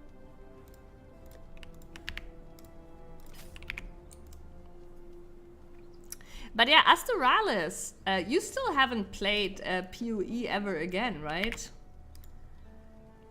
I think this league is the best league they have released since I played the game. It's kind of close. Like, I have a really hot take. People hate Arch Nemesis because it introduced the new rare system, but it also introduced the Atlas tree and the Eater and Exarch. So that was actually, even though the rare thing was kind of wild, that was actually my favorite league. Living in Poland. Wow, 10 months. Jesus. Maybe the last story was your last story, Astralis.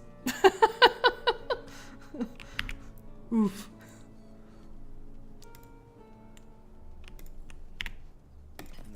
Hopefully there'll be interest.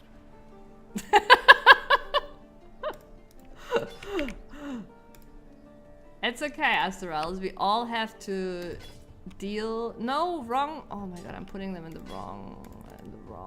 Okay, that's fine.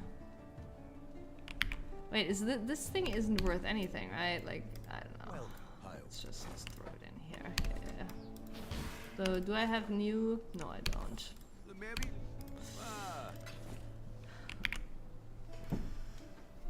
But yeah, I know I had something to tell, but it literally slipped my mind. Oh, I wanted to ask, how are you guys feeling about doing some more Reddit stories soon? I'm like a Reddit story junkie myself, like listening to Reddit stories in the background. Though I don't like the AI slop stuff. But yeah, I was just, you know, wait, 1 chaos, huh? I keep forgetting what it says. Careful, Microsoft will hear you. Yeah, Microslop. Boo.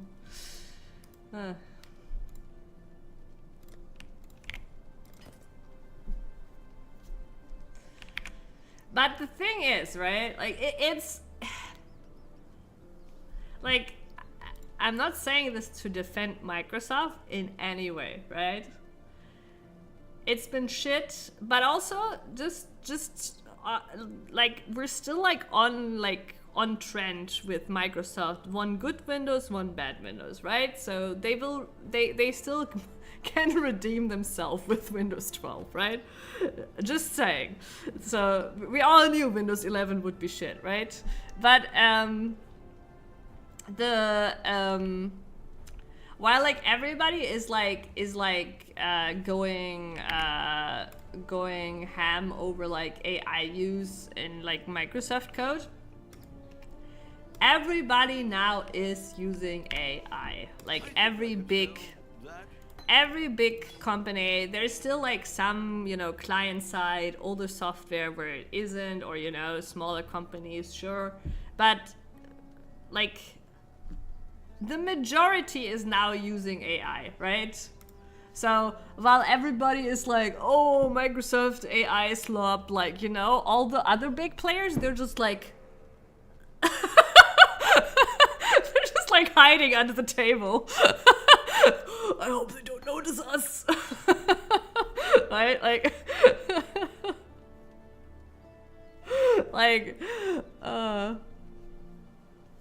nice, Dr. Mo, congrats. Also, I missed earlier, I asked what AC3 is, and I still don't know what it is. I'll let you know.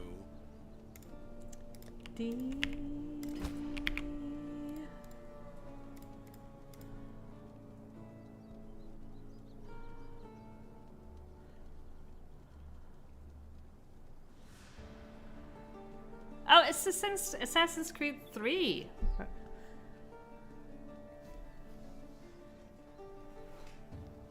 I mean, but that's probably a result of using AI Astralis, right? Like, I do agree with that assessment. And again, I'm not saying this to defend Microsoft in any way, right? Like, that's what I'm saying. Like, but I'm just saying, like, every big corporate out there now is using AI. And there is gonna be more and more incidents with all big companies. What also do you think, why do you think the drivers of AMD and Nvidia have been so terrible the last 2 years? Because also, they're also using AI. Right? Like, yeah, I know, I get it, Astralis, like, they're not in the spotlight right now, but they're all using AI, right? So my whole point is just like, and don't like get it twisted, right? Like, obviously it's not about using AI, it's about how you use it and how you're still making sure that you deliver a good software, right? But it's just like that in the public eye, you know, for like the casual people, it's all being masked as this, oh, Microsoft using AI scandal, right? But that's not the scandal. Everybody is using AI. Yes. Like, the scandal is not that a big company is using AI. Everybody is. AMD is too, Prince. They all are for sure. Like the thing is, I've said this before. Like, there's definitely a lot like to. There's gonna be a lot of hard learnings with AI, in like big software over the years, and there's gonna be a lot of incidents, but the output you can produce with AI is just so much more than you can ever produce manually that there is no going back. It's just the productivity is unmatched. But there will be a lot of AI incidents, for sure. And a lot of learning.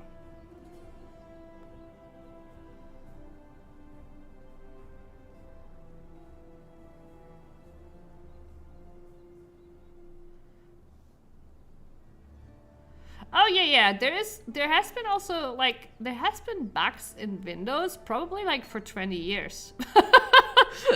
Like Windows like is still like, even though there's new Windows, like there is still layers of like very old Windows in there, right? Like when you like, I don't know, we have now 3, 4, 5 different UI layers for Windows settings, right? And you still have like the super old super old UI too. See how our A is trying to ignore my comment about her being AI now. I mean, if this was AI, I mean, I'd hope so. I could retire. I wish.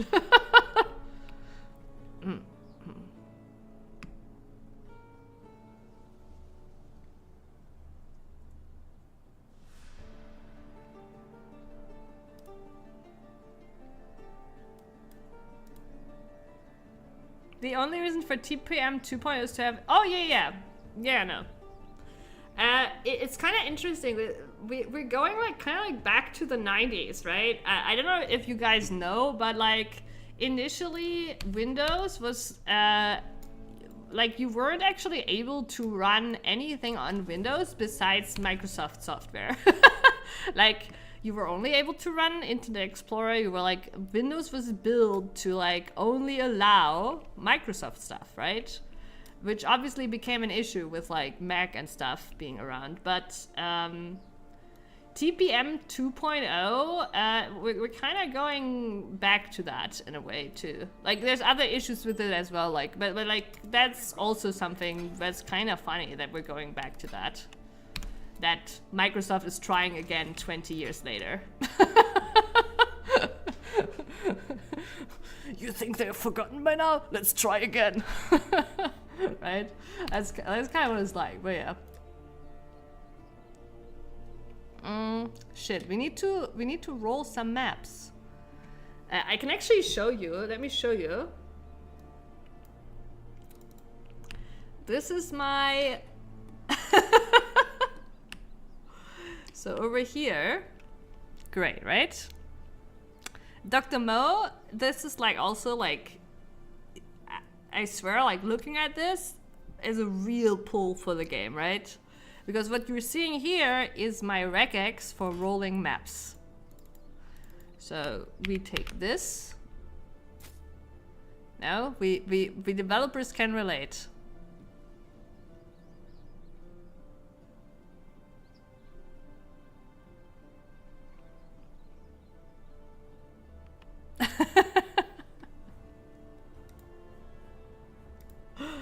Yeah, there's like, okay, so here is like the first regex, and then in the end we will use that for a final. Basically it checks for quantity, but it also excludes map mods I don't want. And here's some crafting actually from a video. And then here is for my ore sending is a cheat sheet that I look at. But yeah, incredible. And here's some text about the strat.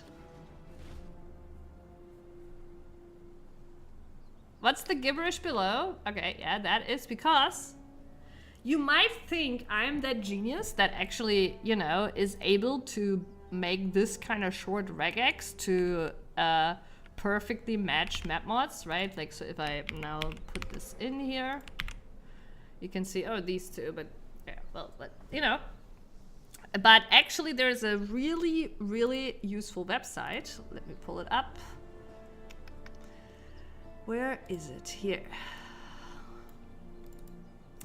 So PoE regex. You can make here regexes for like different things. Like for map rolling, I say like, oh, what quantity do I want? And then here I say, oh, this is the modifiers I don't want, right? And you can see here. Sorry, hasn't tried to get me. It's okay, Prince. You just don't get it yet. I'm like Microsoft. I'll try again in 20 years. But yeah, this is basically for maps. Really, really handy. And then the long thing under is because you can create like an export code here. So this is the code to re-import it. Your cat is on fire? Is this just the most ridiculous excuse? But yeah, I want to show too, because it's really cool. You can also use this for crafting, right? You can actually in here, for example, be like, oh, you know, I want to craft a profane wand, right? And then you can be like, oh, and I want mana. These are the tiers of mana, right? And I want like T1 mana, right? And then you get here a regex that will only match to your item having that. And then you can like craft once, roll them until you hit that.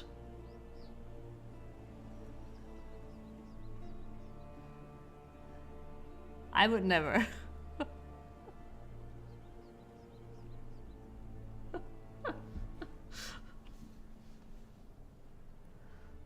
He can't stand salami anymore. That is fine, because I'm on my villain arc now. I'm not really salami anymore. But yeah, alright. We have our regex in, right? So now we grab some alchemies. We grab some scours. Actually, we don't have enough alchemies. We might have to buy some more exalteds. And we take some vile orbs. And now comes like the most like exciting cutting edge gameplay, rolling maps that we can run. We start here with scouring. Scouring removes and all mods and makes these maps white. I remember hearing someone making the excuse to get out of a party in 14 once saying their wife was cheating on them. Then they left and accidentally rejoined the party and said they're doing it again or something. My wife is cheating again. Oh my god. Being like in Party Finder, it's like, you know. Hold up, I need to go. My wife is cheating. Pops up in the party 10 minutes again by accident. Wait, my wife is cheating again. Sounds Arab. Oh my fucking god. I think you got the genders reversed on that one, Dr. Mo.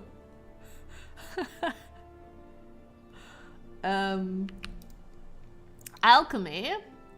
So this basically, now we've made these items, like our maps don't have any mods anymore.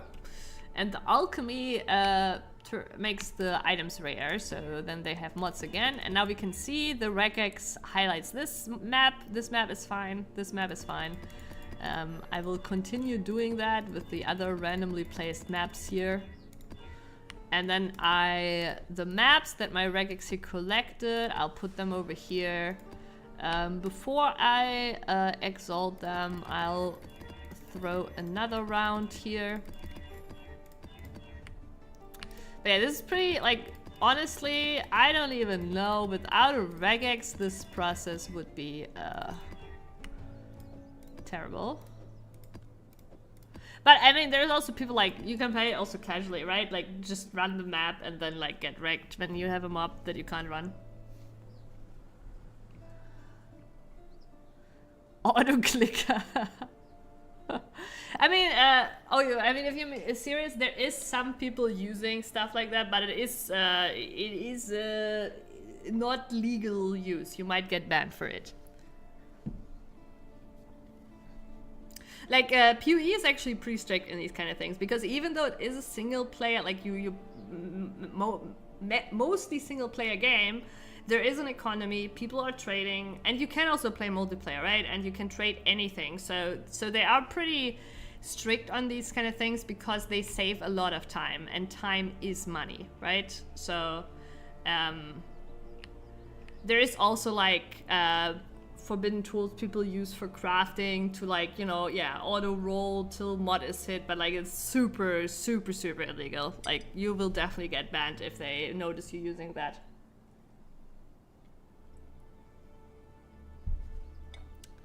Dr. Mo, did you notice that Blizzard did a very unhinged thing and released a new Diablo 2 expansion? After like, you know, how many years?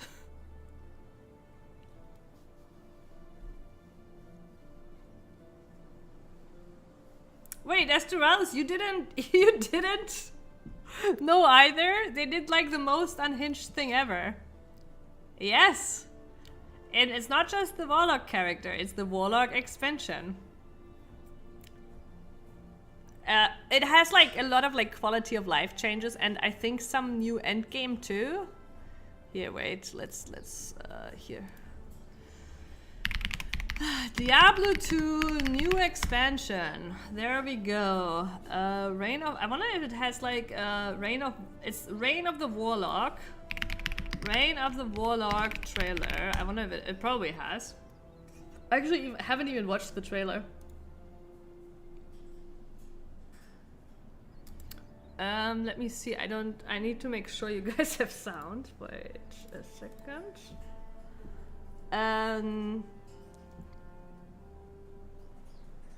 How do I buy it for my 3-disc version? Am I right? Blizzard. Okay, Asterals, you like put like you'll put like your euros, like your paper bills into a letter, right? And with on the letter, like, here money, send me disc.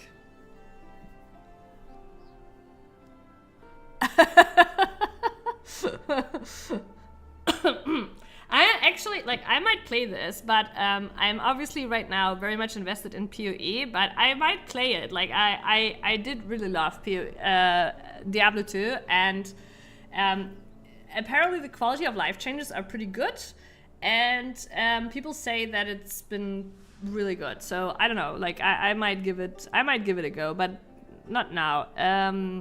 Okay, let me get you sound. Here we go. Okay, now you should have sound.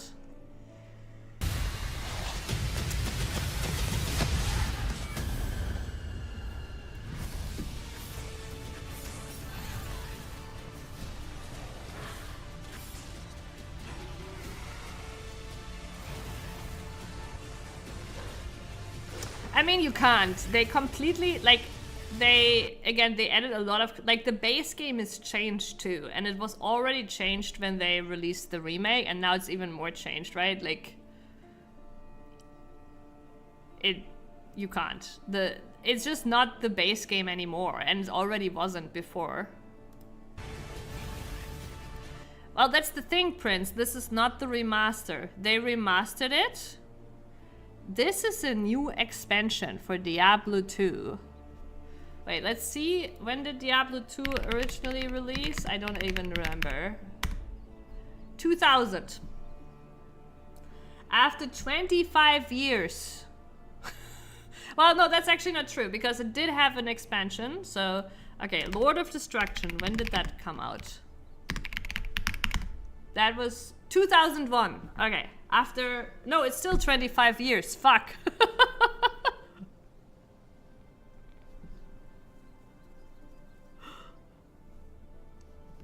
So...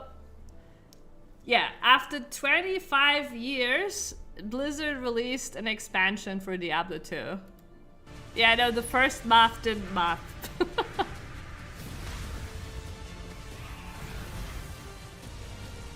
A new era for the game. The best time ever to dive in 25 years later. Oh my god, wait a second, like this, I didn't know this would be this hilarious. Oh my god, I'm almost happy we're watching this trailer together. A new era for the game. I mean, maybe the best time. The best time ever to dive in. Oh my god, imagine a time traveler going back to 2000 and telling Diablo 2 players, guys, calm down. You can play some other games. Oh my god, I ruined my eye. You can play some other games. You know, you can play some other games. The best time to play this game is actually in 25 years. Oh my god, that is actually fucking fire. 5 Colts calculators. Wait, how bad is it? I'm sorry, chat. I need to use stream as a mirror really quickly. Okay, it's okay. It's you know, okay, workable. But yeah, the best time ever to dive in. This is what we need time traveling for people to go back and actually no. Wait, they need to go back and tell people to play the game so the best era of Diablo 2 in 25 years can be achieved. This, maybe this time loop already exists. Maybe we are in that time loop. Yeah.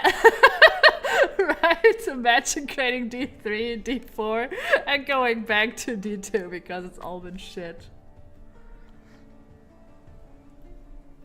Sorry, did you know the best YouTube play TL is 2026?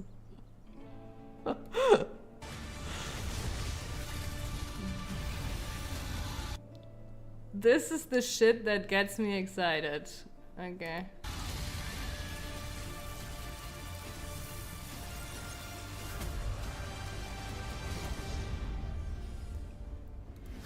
Well, yeah. Fucking ridiculous. But yeah, that's a good one. Oh my god, I can't. Like, legit, like, I can't. Like, I hadn't watched the trailer. This quote, the best time ever to dive in is like, just like, fucking... that's almost more unhinged than the release of the expansion. No, it's just like, this quote makes no fucking sense, right? Like, I'm obviously like, I think like, who, like,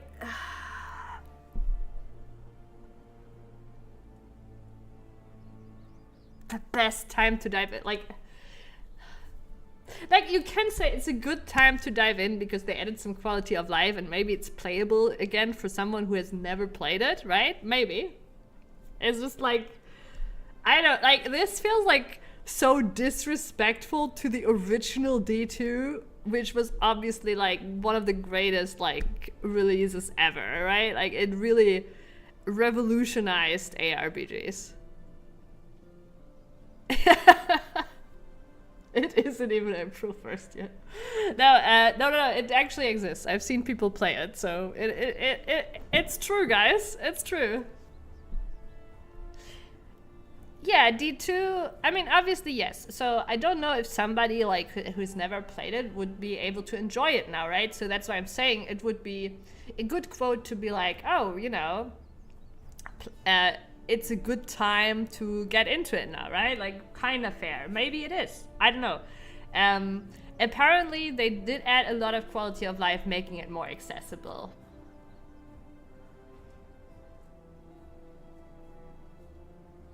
It's not recreating it. So the way I understand it, like the remake is the original game, right? But with some better graphics, basically. And then now the expansion adds some quality of life in terms of game controls and stuff, because the controls were really clunky now. You might not remember, but they're really clunky now.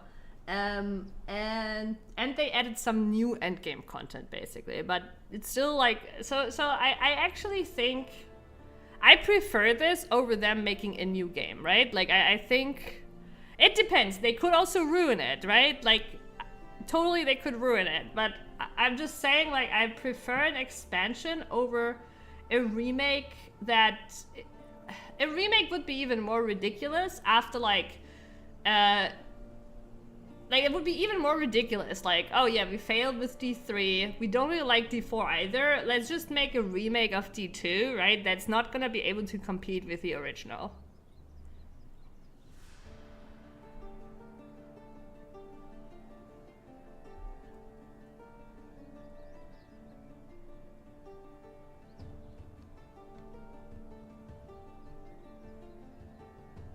Yeah, but I feel like it would be more grinding nostalgia make an actual new game, and that would be even more disrespectful to the original game too. I know, like I feel like as weird as it is, I feel like this is better than making a completely new game. We are all getting old. Also sleepy. Hello there. Hello there. We were watching, okay, Sleepy, did you hear, like, you probably heard that there was, like, this, they added, like, they released a new expansion for Diablo 2 after 25 years? And we were watching the trailer for it, and this quote is an absolute banger.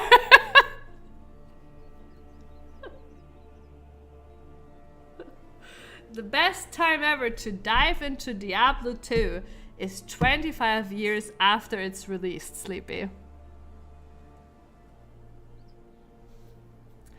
Like, I want to jump into a time machine right now, go back and tell people that actually the best time to play Diablo 2 is in 25 years.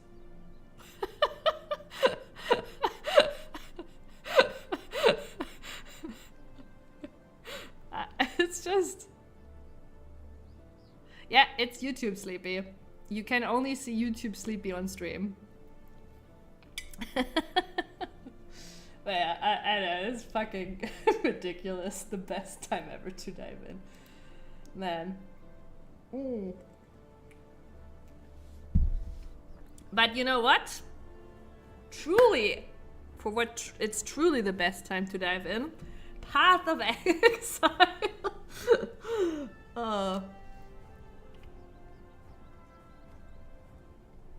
Surely they'll be thrilled to available. Yeah, guys, it's gonna be worth the wait. In 25 years, it's the best time to dive in.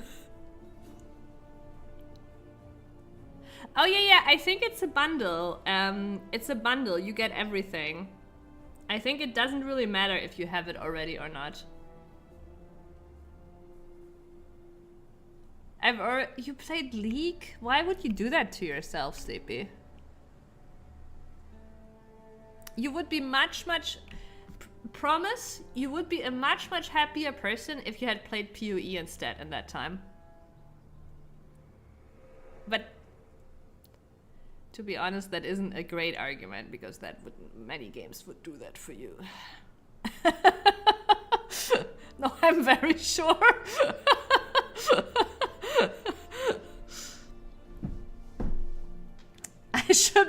You should wait 25 years for the next DLC.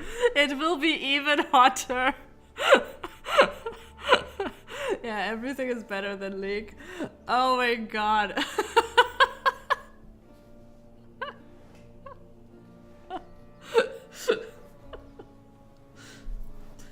In 25 years, in their trailer, there will be like the bestest time to dive in.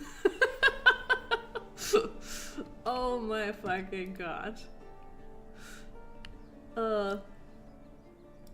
Okay, now I'm exalting. Exalting adds modifiers to the maps. They're still all highlighted, meaning I didn't add like a mod that I don't want on my maps. And now we corrupt. And we can see that some maps turned gray because they're not matching with my regex anymore.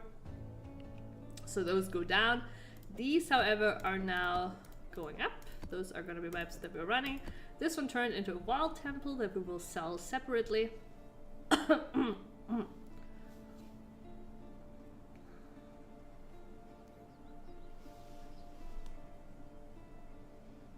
I think I'm doing it because 10 years ago I gave up on ever being decent in League, and now I want to prove my oh no.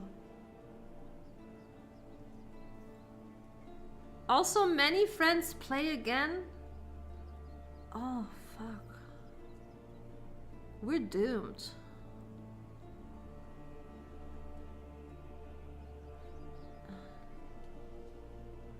Sleepy, how old are you now? I don't remember how much younger than me you are. I feel like it was like 6 years or so younger than me. Are you like, yeah, 29. Okay, yeah, that's pretty accurate. Sleepy, you don't have the reaction time you had 10 years ago. If you didn't make it 10 years ago, you won't make it now either. Move on!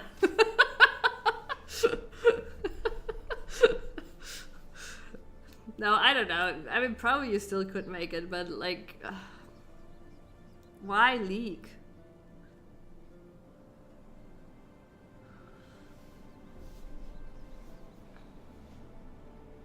Don't listen to this dream squasher. I am actually higher ranked than I ever was already, and I played for years, and it took 2 weeks. Yeah, you know, I know these phases. That is how I've played Overwatch for years, you know, and I would play for like 3 weeks, right? 3 weeks, like, and I would get higher than ever before, and then like, you know, I would run out of steam and like bye-bye, right? So let's just talk again in 2 weeks again. Like, let's talk in 2 weeks again, Sleepy.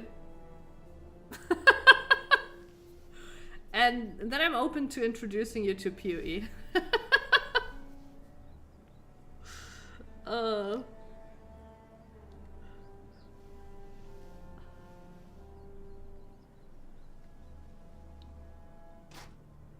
Of course you have to buy the deal S694D 4D rework remaster for it to work.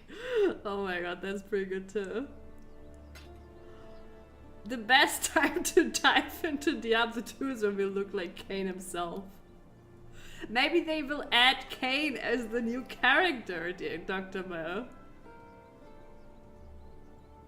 Veteran server matchmaking.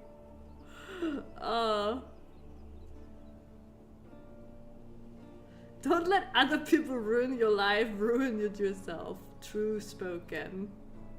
Somebody told fighter pilots are their best in their 40s for some reasons. Maybe it's the same with League players. Okay, but I would assume, I don't know where that data is coming from, Dr. Mo, but if it happens to be true, I would assume it's trained, like it's still fighter pilots that were trained in young age. And it's not fighter pilots that just learned to fly like yesterday, you know? Like, I doubt that's the case for a fighter pilot being trained in their 40s. Man, I made so many jokes, Astralis, and that is the shit you're clipping. Unbelievable. Yeah, fair. I hope I quit soon. AoE 2 and Diablo 2 being at their peak 25 years past release is insane. Yeah. I was also just joking, Sleepy, right? Like, though, so I actually, when I played Overwatch 2 a little when it came out, I did notice how, like, I actually, like, get dizzier playing, right? Like, I get dizzier, like, I can't play for as long. Like, that's what I've mainly noticed. But, reaction time, like I know this from like table soccer too, because table soccer is also a very reaction heavy game, right? But people that play from a young age, they will still be incredibly good at a high age. Now, table soccer obviously isn't very physically demanding, but it still requires high reaction time just because of the experience. Meaning, so the thing is, when you are trained to know how like the ball behaves and stuff, right?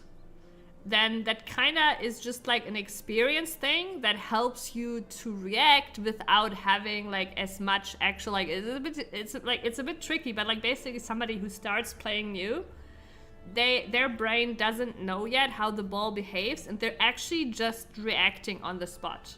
But somebody who's played for like 20 years, they have like an experience degree where they literally know like how the ball behaves to a degree that helps them react better. The way you can like test this is by there's like old table soccer recordings that don't have enough frames. So basically you actually on the recording cannot see the ball go its complete like path, right? And if you play that recording without sound, somebody who doesn't play table soccer will not know where the ball went, right? Like it's a shot, like they don't know, did the ball enter the goal on the left, on the right, on the middle?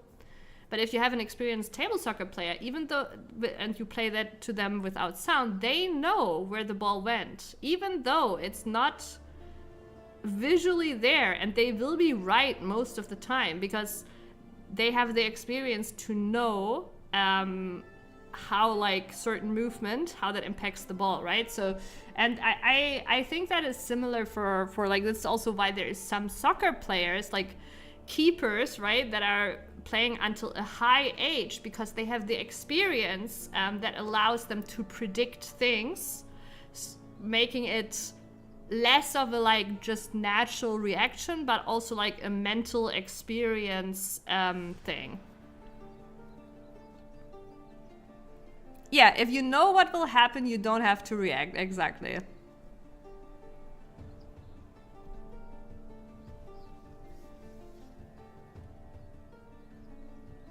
Data is me, my coworker.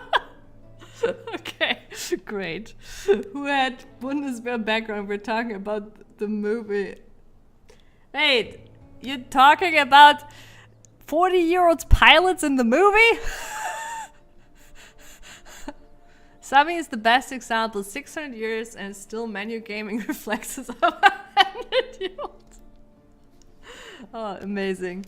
But yeah, it's like, but yeah, you see basically in table soccer, you see that too. You have like very old players like being like incredibly fast just based off experience. But if you try to teach someone at that very old age, it's very difficult. The menu never stood a chance. Yeah, I'm thoroughly testing like the, how robust the menu gaming is in this game, you know. We've been sitting in the menu for like about an hour. It hasn't crashed. Okay, let me actually see. I put currency on my cursor. I am rolling maps, Chad. Are you proud of me?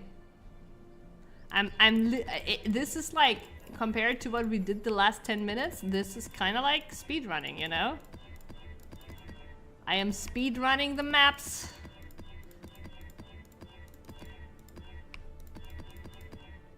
Menu playthrough. There is actually some really interesting, cool things you can do too.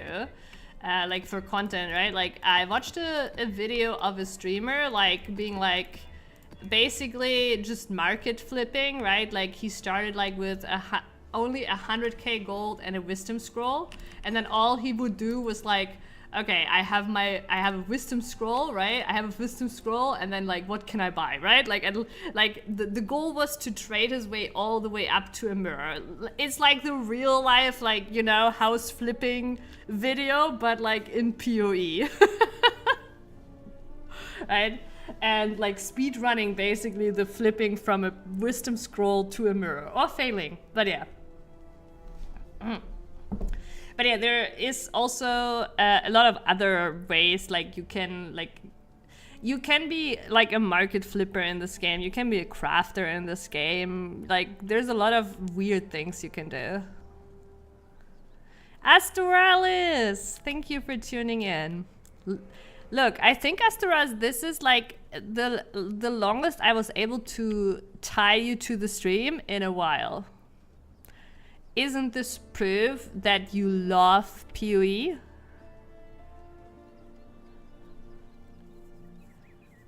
Oh yeah, it's like I've talked about this earlier. I still have like chest pain, and I need to like kind of like move a little more, so that's why I'm sitting like this. But in between, I will sit.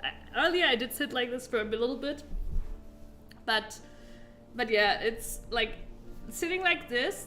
My chest doesn't hurt necessarily more, but like the breathing feels a little bit more strained, so I will like swap like some in between. But like sitting the other way isn't super comfortable either. Like honestly, there is no comfortable way for me to sit currently.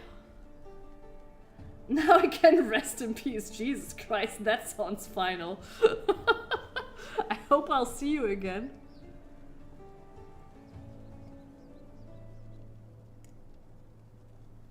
It's actually really interesting what you said. I used to play the role where you 1v1 for 30 minutes, and now I play the role where it's 99% optimizing your pathing and being time efficient. I'm too old for the 30-minute 1v1. Yeah, right? No, I agree. And I've noticed this in Overwatch too. Like, I still have my experience from when I played and everything, but like I've never had great aim, right? And that won't change for me anymore. And I feel like that is even like more expressed now, where like I strive in roles that are more about like the overall decision making than like fast paced. Like I can't play a tracer, right? Like I just can't. Like I'm not. But obviously, to my point, I would still not be a bad tracer if I had been a great tracer, right? When I was younger. But yeah. I'm already tracer, yeah. I'm already tracer. Man. Stream next Saturday? Yes. Stream next Saturday. Unless I die.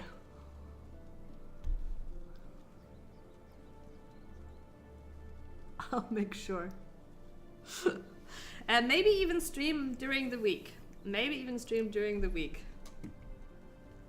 Please don't. I'm trying not to, right? It would be really great if I could make it to the move to the house. If I could live in my house for a little bit before I die. That would be great. But yeah.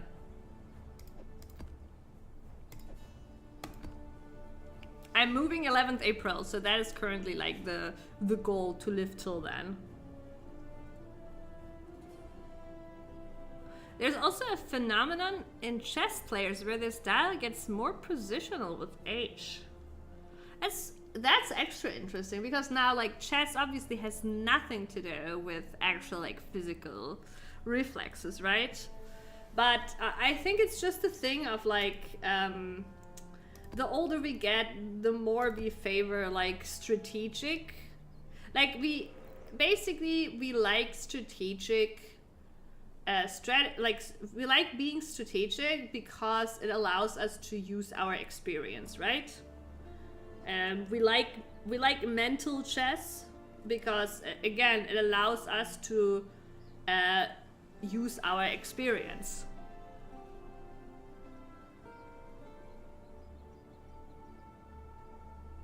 Yeah, it's pretty interesting. Why is it already? I know, right? We ran like 2 maps. It's crazy. It is crazy. I mean, maybe we ran 3 maps.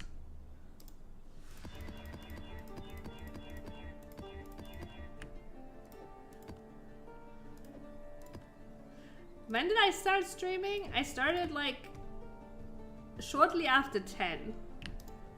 That is crazy. Time is flying today. No, it wasn't 9. It was shortly after 10. It was shortly after 10. So the current start time of stream is for Saturdays 10 to 10:30. The reason is that yeah, I don't know, internet is shit for us currently when Mink and I do stuff at the same time. So we'll just stream later Saturdays because he also is playing in the evening. Yeah, I will run a map. Wait, did you no, you didn't ever play PoE, right? Sleepy. You think that when I run a map you will understand more about this game, don't you? Dr. Mo, will Sleepy understand more about this game after seeing the map? Yeah, exactly. It is the same. Alright, let's go. Home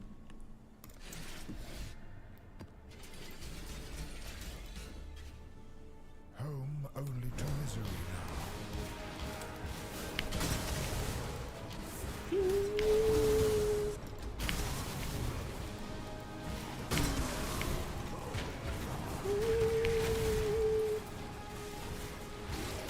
I'd still like, I do wonder, like,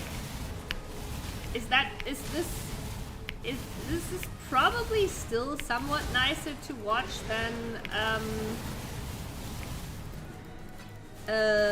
you know, menu summing. Things explode, sounds. Also, as always, I am playing a build with a lot of visual clarity. She showed me the game before.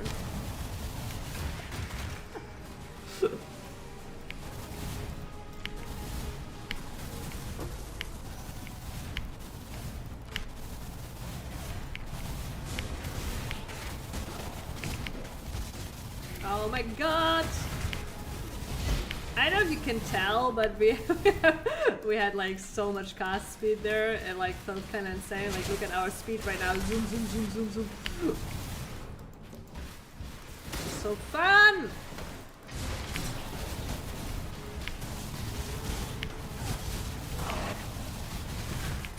Fun, fun, fun! Fun, fun, fun! Fun, fun, fun! Fun, fun, fun! Fun!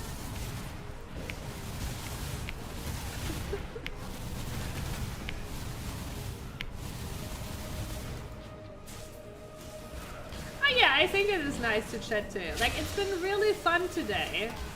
Like, honestly. And I also, like, don't get me wrong. Like, I don't care that, like, I'm sitting in menu, like, for an hour, right? I don't care at all. I'm just, like, really into PoE right now. And, honestly, I didn't feel like I felt like, yeah, it's, like, whatever, right? Like, because when I run a map like this, I can chat pretty well while doing that, right? Like, I felt like it was like it's only like a little bit of a shame that like none of you play it to actually like really know what's going on. So if something cool happens, you won't even know it. So that's a little bit of a shame. But for the most part, it's like, you know, really whatever, just background to chatting. When what you this reminds me, Prince, there was some paragraph I was supposed to scroll back up to. Wasn't there. But to be fair, Prince, you said you would neg me about it and then you didn't. So I like with that when you said that, I kinda like was like, yeah, okay, well then that means, you know, you'll just tell me, right? When it's like time to scroll back up, right? But you never told me. Wow, a lot of bosses here.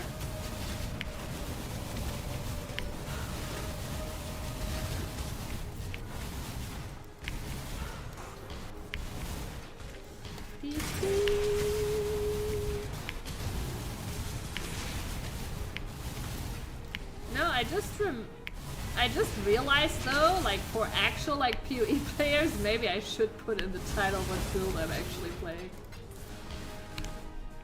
I will do that, chat.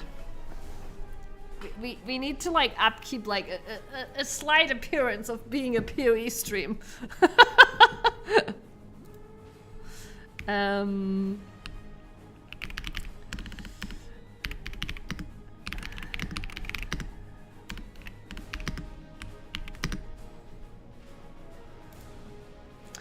All right.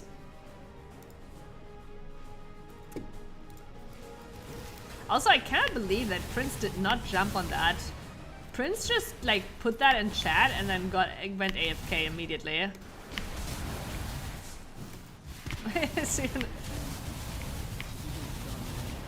Well, I am a PoE streamer now. That's what the title says, so it must be true, right?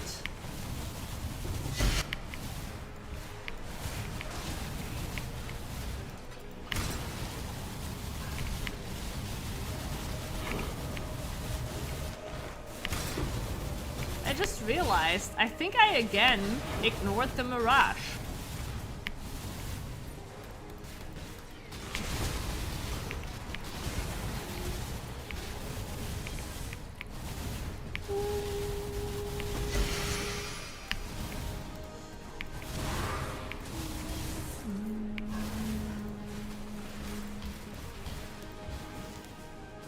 Oh, there it is.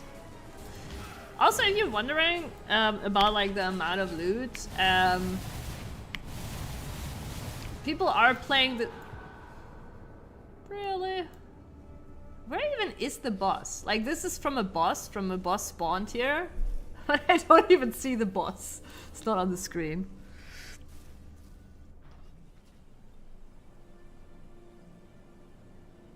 Oh yeah, I finished Expedition 33. Did you finish Expedition 33?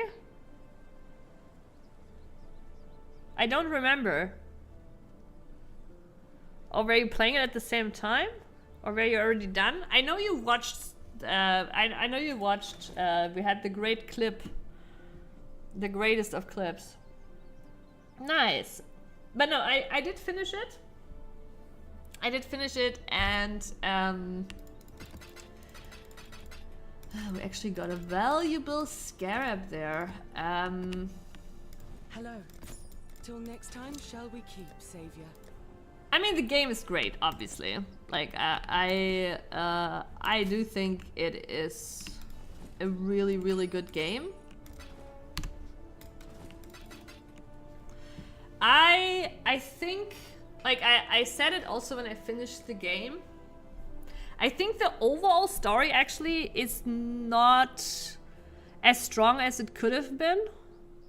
There was also a lot of things like not really resolved.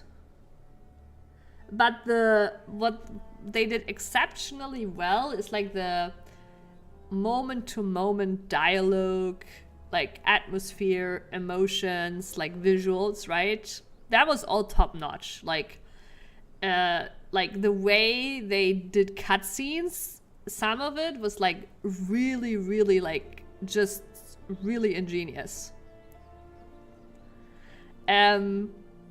So I don't know, like I finished the game and I felt a little bit weird about it because like it was like the moment to moment was so fucking good, but when I reflected on the overall story, I was a little bit disappointed with some stuff not really being resolved. Like, it felt to me like they built this lore, right? And I heard there would be another game, apparently. But like the whole like about painters versus like writers thrown in there at the end was like so fucking weird, because it was like, okay, either you build that in earlier and give us some actual lore, but like it wasn't meant as a teaser for the future game. Like, I don't know, like it's like just weird, like when there's certain things not resolved and then at the same time they have time to throw in shit that doesn't really matter and is not really expanded upon, right? Like I don't know, like overall story, I feel like there was a lot of weaknesses, but moment to moment was incredible good, like really, really good. And combat was very fun too, of course.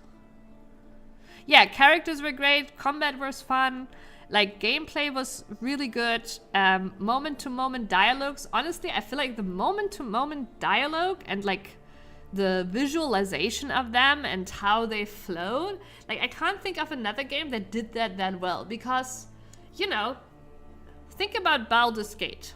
Incredible game. I even think, I like, in my opinion, Baldur's Gate is above Expedition 33, right?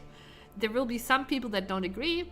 I can agree on the point that Expedition 33 is more artsy, but the amount of detail and work that went into Baldur's Gate 3, like for me, like it will always be above, right? It has. Oh, you never played? You should. You should. Baldur's Gate 3 is for me probably the game of the decade. You know, but yeah, it's that doesn't. Like the whole point I just wanted to make, okay, to give an example, I will just show something that is not really a spoiler. It's from early in the game. Let's just look at like, you know, Baldur's Gate 3, first dialogue, I don't know, videos.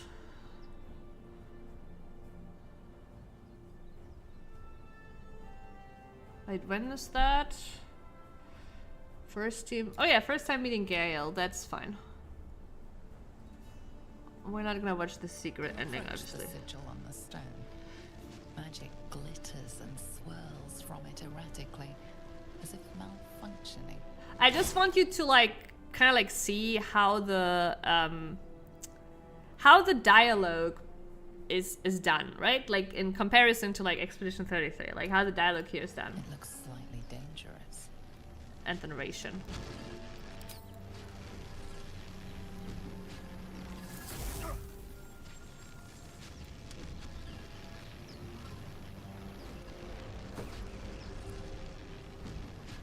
A hand? Anyone?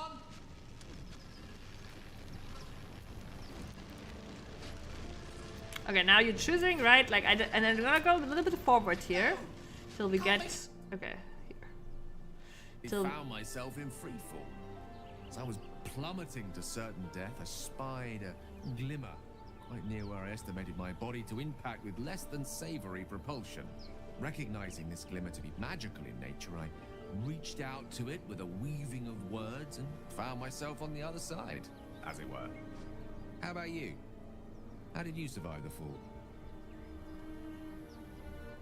This is, by the way, the player's own character, right? Fair enough. That they created. But even so, I have the unfortunate it would be even better if we had like two speaking characters here, but my whole point is, right, like, so Baldur's Gate 3, incredible storytelling, also incredible dialogue, very well written, very well done, right? A lot of choice. However, you have this typical like back and forth, right?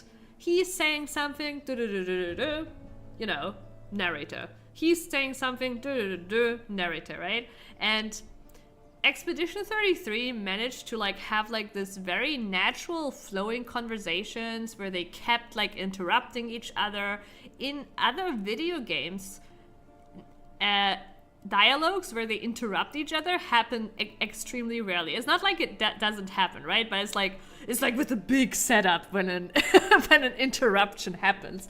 But in Expedition 33, they did it so naturally and it felt like really authentic and real, because in reality, people don't talk like this, where like, you know, one person is like saying like 10 sentences and the other person is just quietly listening, right?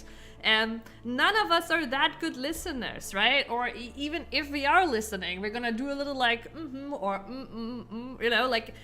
And Expedition 33 is like, I don't think another game managed to deliver like this like very natural flowing back and forth in dialogue. Yes, it feels mechanical, and honestly, it feels mechanical in most games. In a way. Like, maybe, like, I'm not saying Baldur's Gate, like, I feel like Baldur's Gate actually didn't do, like, fantastic on this aspect, right? Like, there's definitely games that do better than Baldur's Gate in that aspect. But Baldur's Gate is carried by incredible gameplay and really good writing, right? Like, so that part is, like, delivers, like, super hard. But, like most video games are like this, and it's like, it's kind of like how movies are too, right? Like, person speaking here, camera is here. Like, it's always like, only the person that is in the camera focus is allowed to speak, right? And I don't know, like, Expedition 33, I feel like really innovated on that, like, because I don't know another game that has done it this well. Yeah, exactly. And like, honestly, I was like, I felt like Baldur's Gate 3 is a little bit like that too, right? I was like, oh, this is kind of like Elder Scrolls, right? Just like a little bit improved camera's perspective, but yeah, no. But yeah, if you haven't played Baldur's Gate 3, Dr. Mo, like, I heavily recommend it. Like, it's such an incredible game. Yeah, it is just like, and you will get a lot of hours out of it too. A lot of hours. The PoE is just nice background noise. I know, I'm super late to replying to that, Sleepy. Things are exploding, that's cool enough. I know, right? This reminds me, I did not finish the map, right? What happened? Did I die? Right, I died, because asshole boss is somewhere. Oh. That's not the... Oh shit, it is the boss that killed me. That is crazy.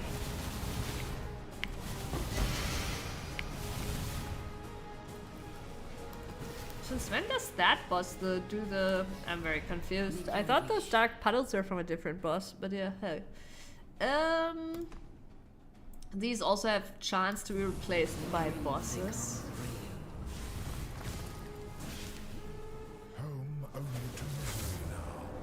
Witcher 3 good some interactions at least. The camera is not the talking blocks. Yeah, I know. Like, camera, like, again, like, I feel like camera honestly is not very good on Baldur's Gate for that.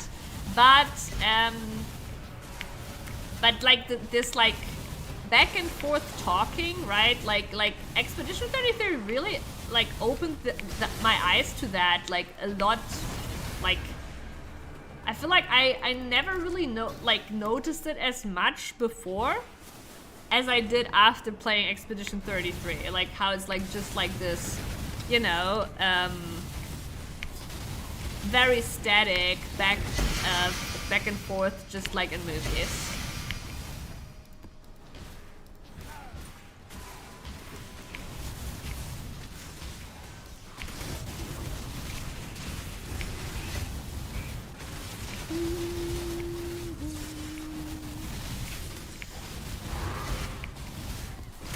Nice.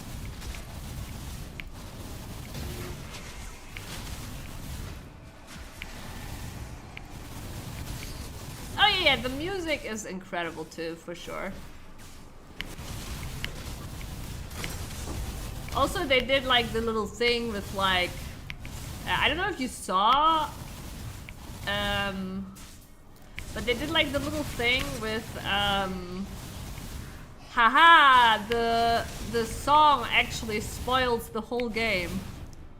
I'm getting plus options, that doesn't matter. This is only, the altars are only for the Mirage anyways.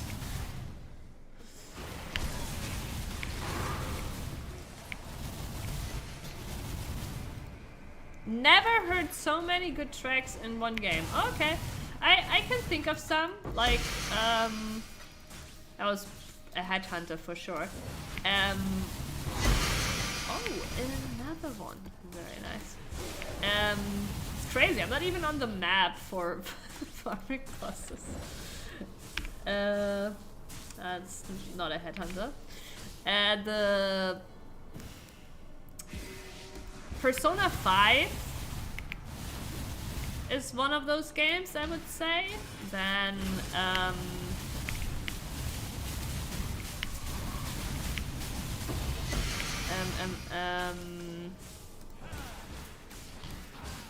is there another boss hiding here? Nier Automata is another game. Like I can think of a few games that really like where the soundtrack was really outstanding to me.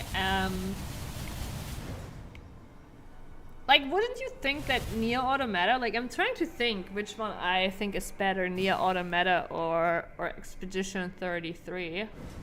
And you probably played Nier Automata as well, no?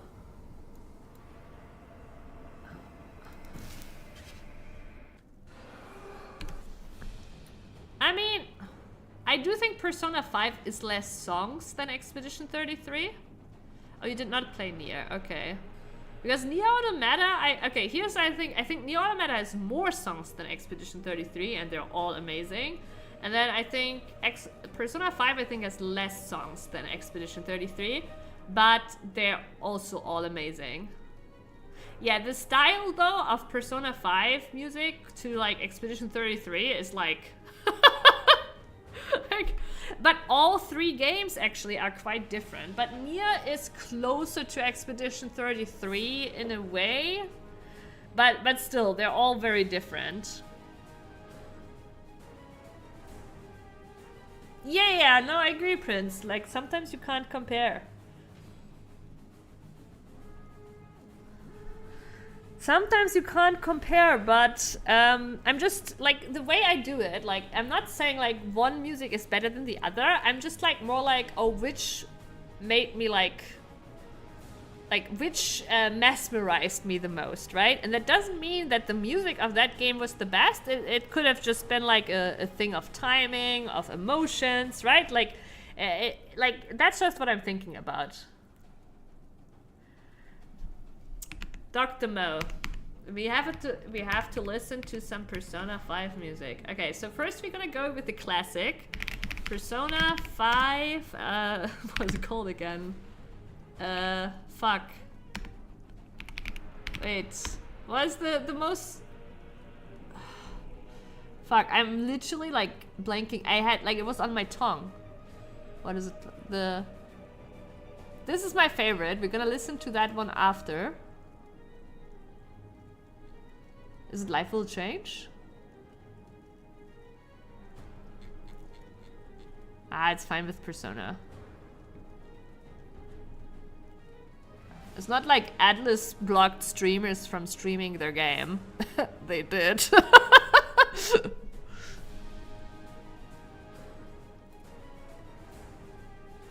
Beneath the Mask is the most iconic. No, there's another one.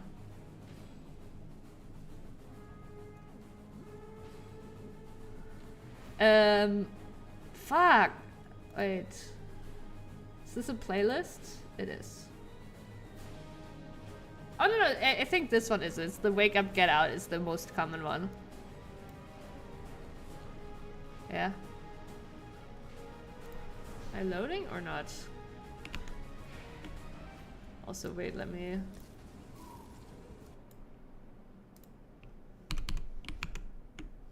Why is it not loading?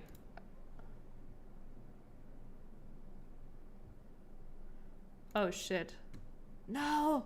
Twitch chat is gone! Oh shit, it's loud! Oh god! Wow, my PC is doing things all at once. Twitch chat, come back to me. Oh. Twitch chat. Okay. Twitch chat is back.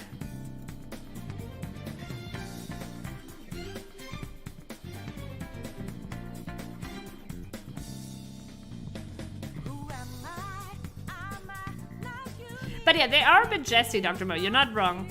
But also, this is not the song I meant.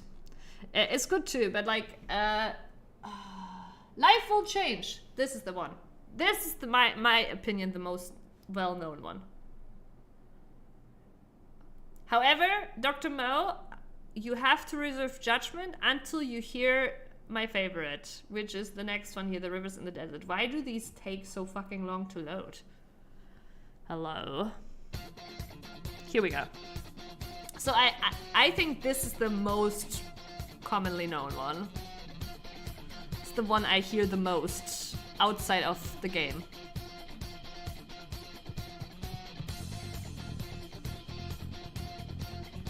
Yeah, I know that's been an issue, but like, it's been fine for me, like, since my last update. When we watched the trailer, it was fine too.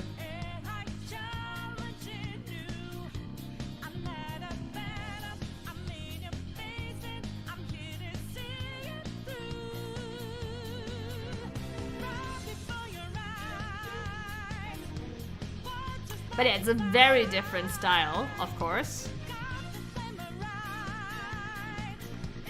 Oh, last surprise is in Smash. That makes sense.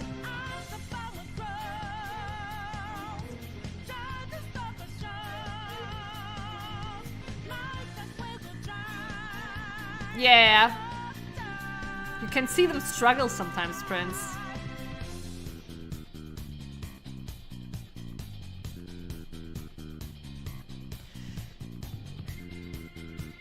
But yeah, I will not, like, we will not listen to the whole thing, but like, I do think this one is the most commonly known one.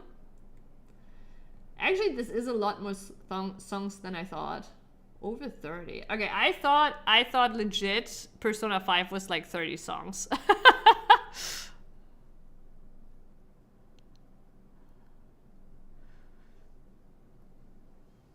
You think Persona 5 Strikers has better music than the original? So did they make different songs, or did they make like alternate versions of the soundtrack? But yeah, it is time, before Dr. Mo falls asleep, for my favorite song. This is not the song of the first boss, but the song of the final boss.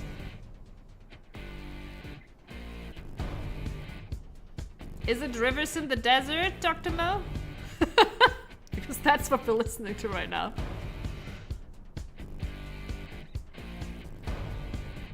But yeah, to me, It's now, it's never, and I've got to make my decision.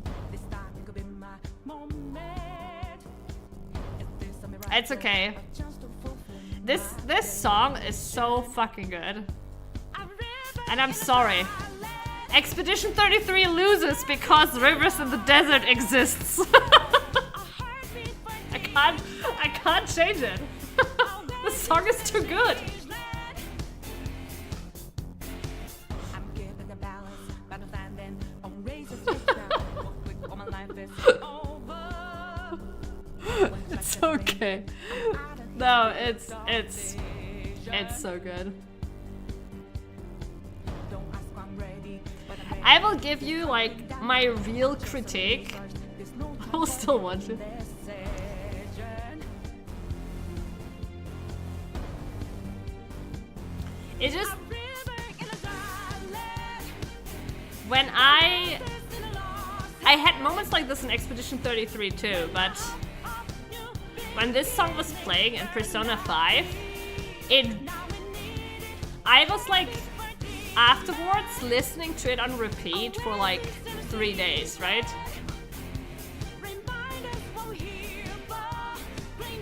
Nothing beats the singing monk though. Oh, from what was it called? Refantasia? Metaphor Refantasia or something?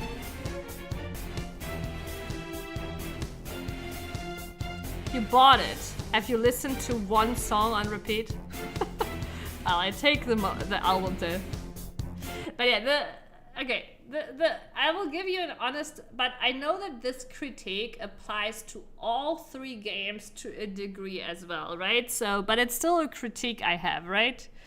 With Expedition 33. So, I do think that a lot of the soundtrack in Expedition 33 blended too much into each other. Actually, no, I think like, obviously, all games have their soundtrack, and their soundtrack has, like, a certain style, and that style is recognizable throughout all their songs, right?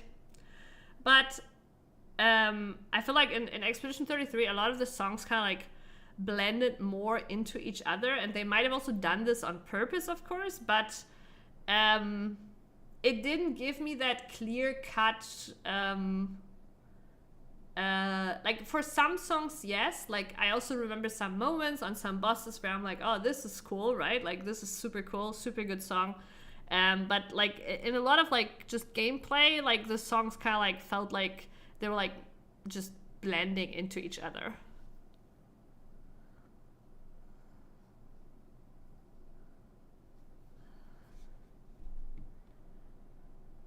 Before I click on that song. Oh wait, this is Persona 5, isn't it? Oh fuck. 1 second. I don't know why it opened that in a new. Oh yeah, this one's a good one too.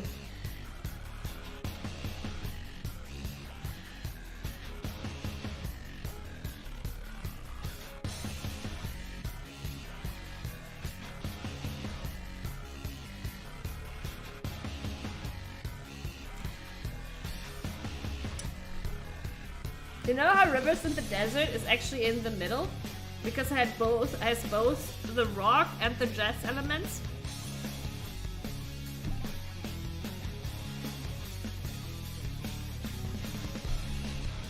Oh yeah, the Night song was incredible.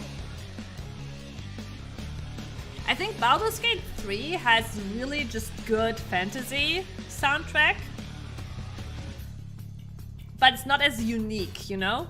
But it just has really, really good, strong fantasy soundtrack. But it doesn't feel as unique as the Persona 5 style or Expedition 33. Like, they have their own very unique styles, right? It's very stylized in a way.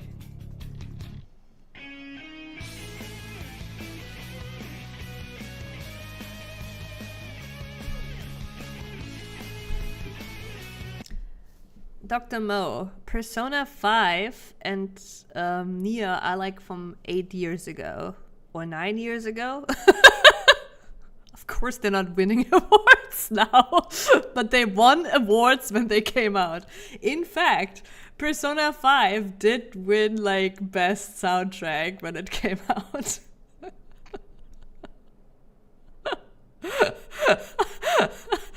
Like,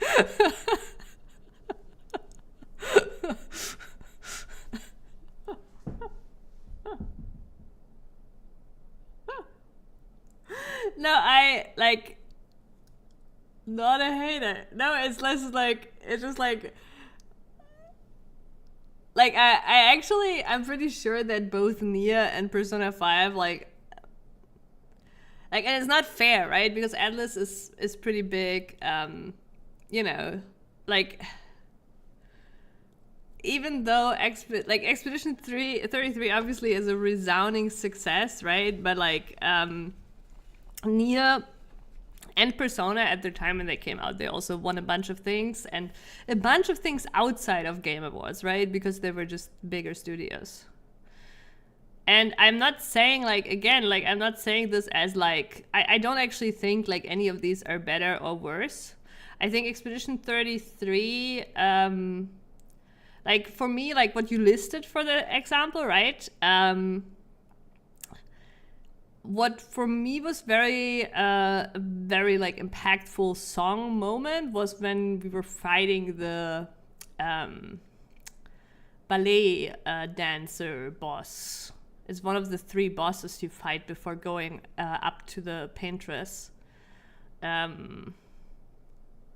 just remember like it was this mix of like it being a really cool song, but also how they really nailed it, integrating like this whole dancing theme in the fight, right? It was just really cool.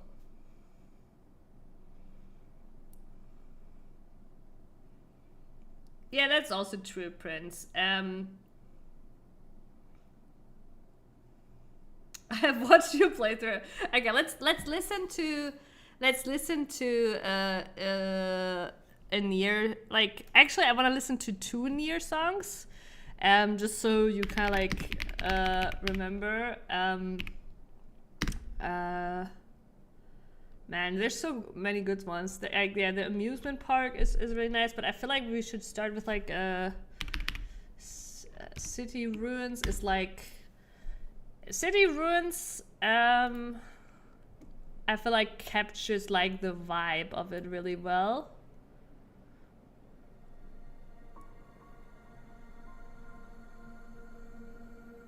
Yeah, for sure, Dr. Mo, for sure.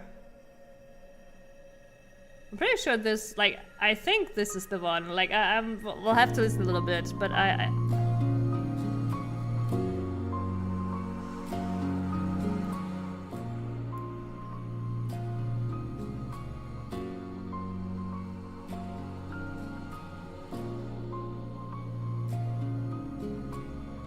it has lyrics too.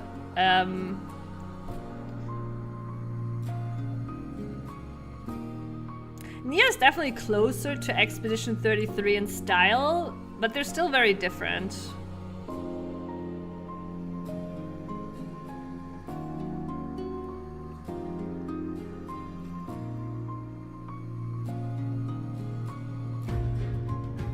Yeah, there's so many good ones with Nia. It's really difficult. But this one, I'm sorry, but this one did have... I mean, this is great anyways, but I'm...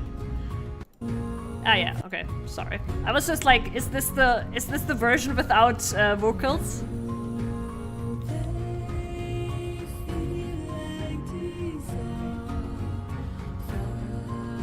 And I bet, Dr. Mo, you listening to this, you do recognize a little bit of Expedition 33 in there. Because there is a weird overlap between the two.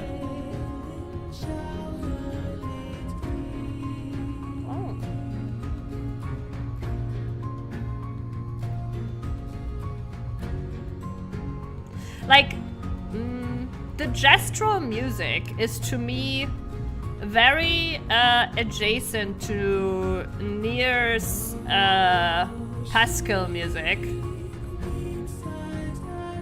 Wait, aren't you hearing the music?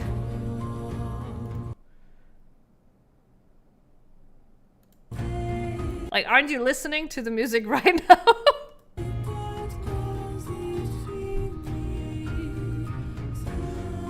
Okay.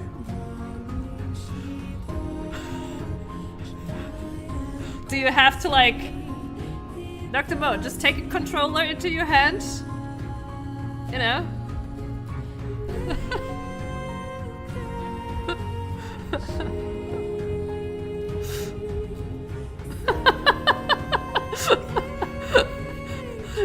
if that's what you need to, like... put yourself into the shoes. Oh, that's cool, Prince.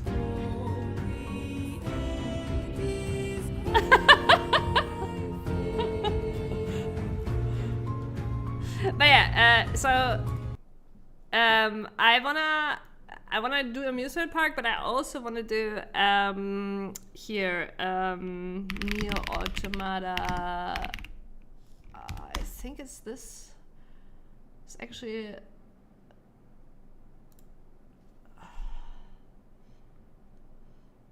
Because I feel like this stuff is very gestural adjacent. I mean, because the gestural are like kind of little bots too, right?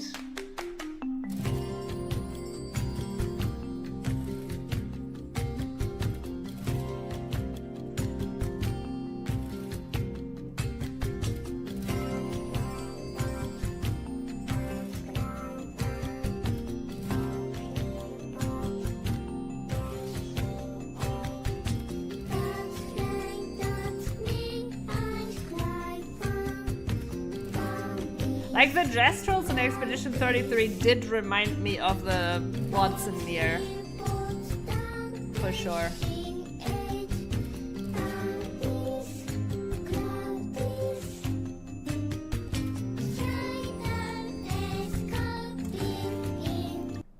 But yeah, and then amusement park boss. Oh, there. And then maybe one more that displays more the rock side of Nia.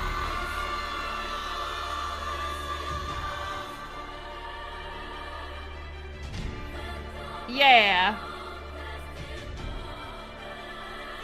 It's the same in Nia. Can't say more.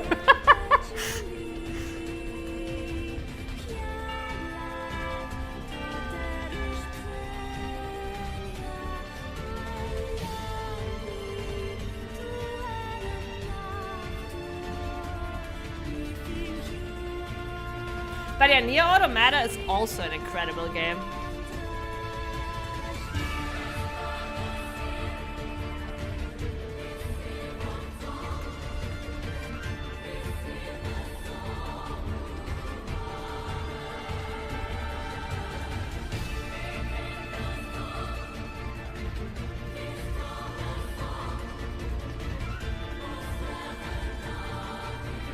Oh, really, Sleepy? Yeah. Yeah, this song is really, really fucking good. I'm just judging him the same prince. I was like watching, I'm like, what is he doing? Like, it's okay. He's playing it slow so we can enjoy the full song, right?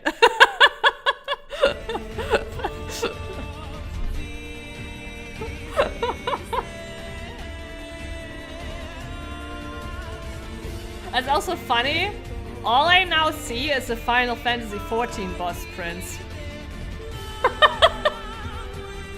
That's how my brain is rewired now.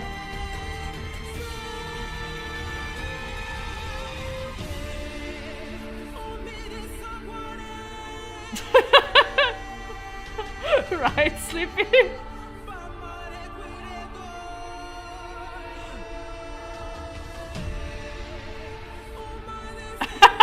Yeah, mainstream trash.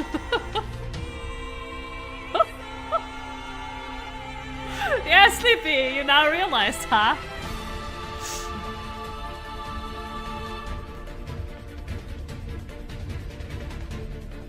But yeah, I wanna like, there is one more like, I just don't remember the name, I think. Was it something with machine code? Ost? Is that one? Birth of Wish Become a God?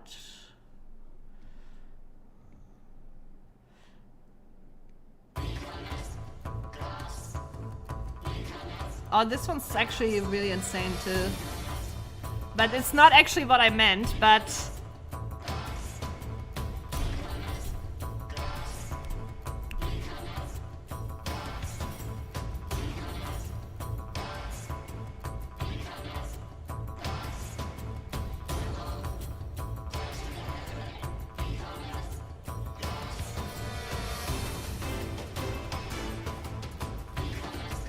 This is really good. But yeah, this might have not been in the game because it also says unreleased tracks. But I actually really like this too. But what I was thinking of, wait, Nier Automata, machine song. Like there is like a, not Pascal.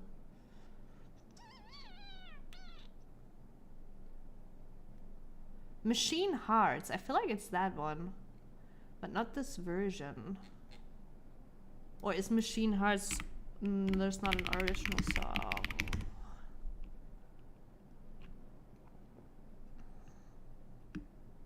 Ah, I see.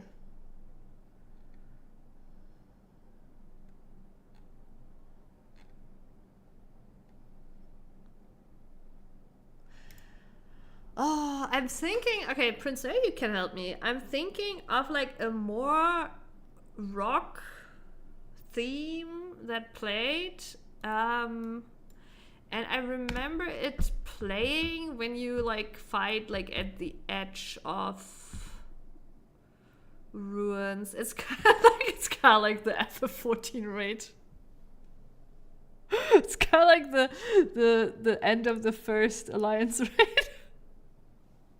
But you're not the like. Oh God, let's just start here again. Maybe I recognize it. Song of the Ancients. I don't think that's it, but like that one is a good one too. Wait, Bipolar Nightmare. What was that again?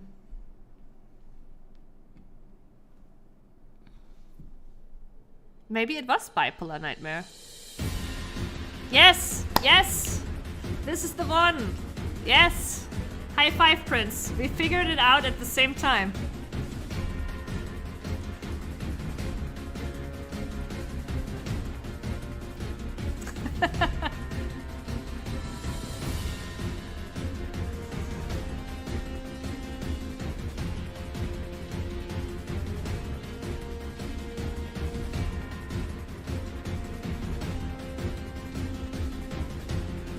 The one-winged angel of Nier. Yeah, it does have a lot of build-up. I don't think... I actually think that probably, like... the amusement park song, or there's some other really strong vocal songs, are more insane to me. This is... but it's like more like... there's a lot of different styles actually in the soundtrack, right? That's more like what I'm like but they still like kind of tie together, but yeah, this one takes a while.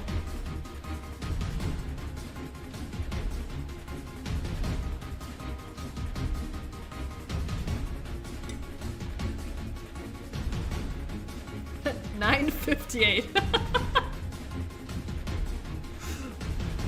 We're not gonna listen to it fully, but we will, you know, we'll let it get a little further.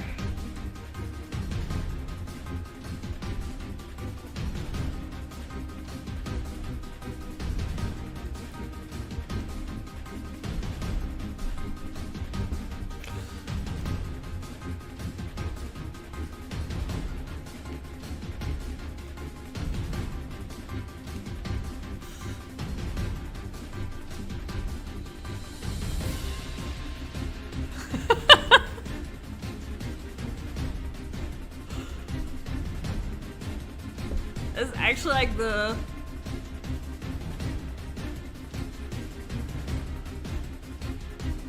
like, I remember it was long. I didn't remember actually how...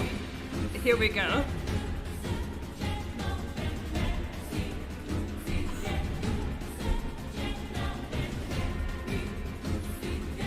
Yeah, I think the soundtrack was sold separately, Dr. Mo.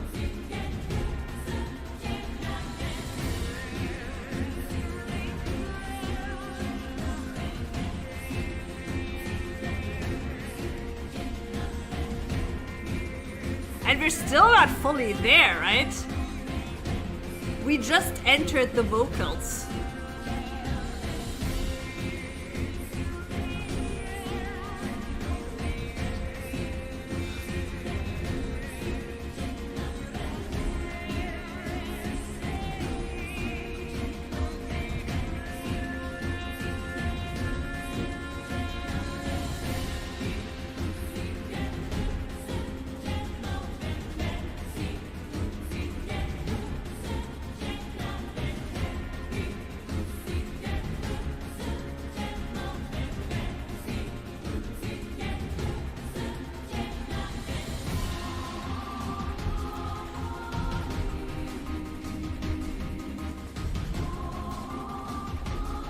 Foreplay is important.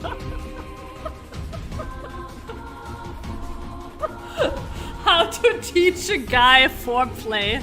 Send him Bipolar Nightmare.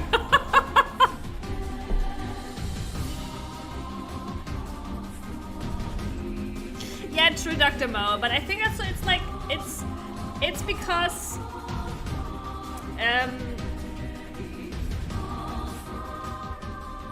I feel like it's also because it just wasn't common back in the day in general, right? Like when you bought console games, they usually did not come with the soundtrack, and you could buy the soundtrack extra, right? Like, that's how it used to be. The extra soundtrack release is something that happened with PC games first. Don't worry, I'm an expert on bipolar.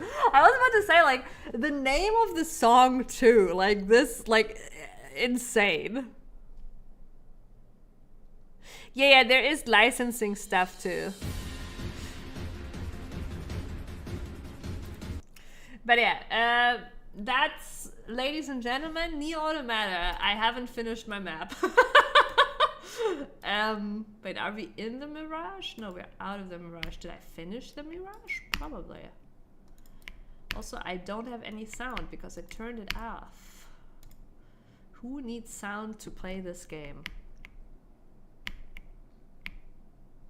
One Nier song is called Grandma.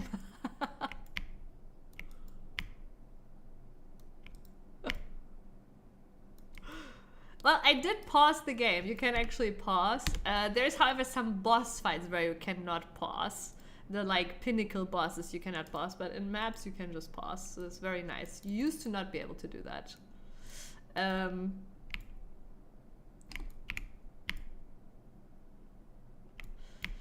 But I just realized, without sound, we won't hear the beautiful ting if I drop something nice. But yeah, can highly recommend Nier Automata. If we're playing both Nier Automata and Baldur's Gate 3, play Nier Automata first. Just because, like, Baldur's Gate 3 does require more time than Nier Automata. They're very different games. They're both great. And they're both special in their own ways.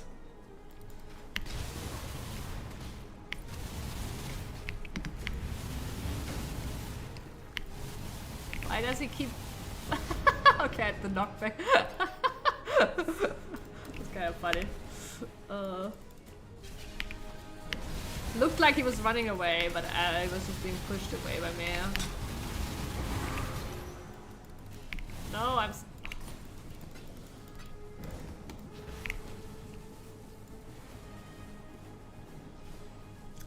Oh, so it is on... Wait... It's on sale and $17.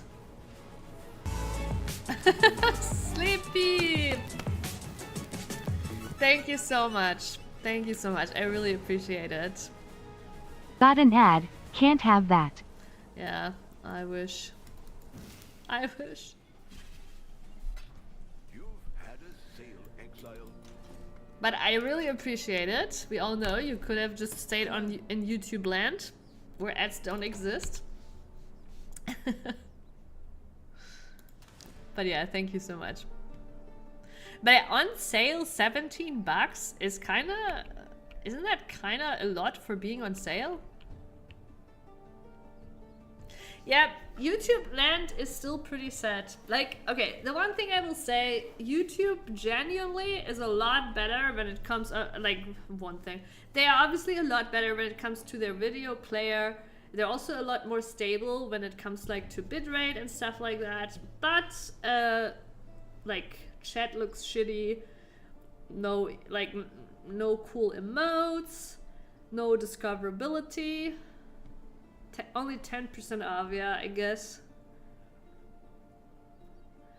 Square Enix is hurting, they need every penny.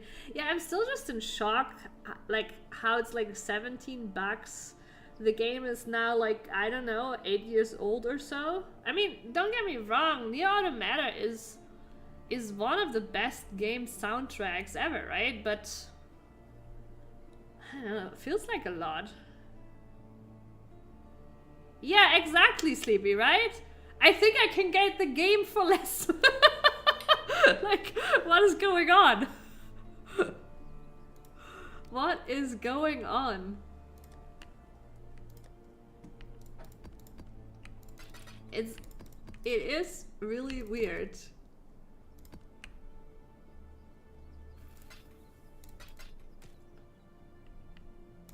Chat, did we finish the map?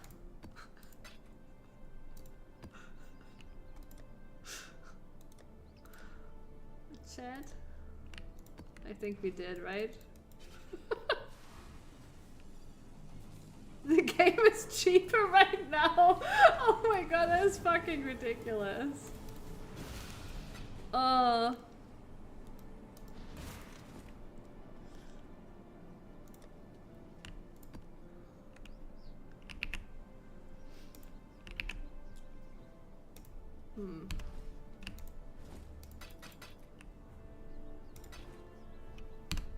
Yeah, it is 60% off. I'm like, again, I can really recommend it. And also, Sold something while Baldur's you Gate 3 can be a lot of hours. Nier is a bit more normal playtime. Like, you will probably spend a similar amount of time on your first Nier playthrough, automated playthrough, like as Expedition 33. I would say the time is pretty similar.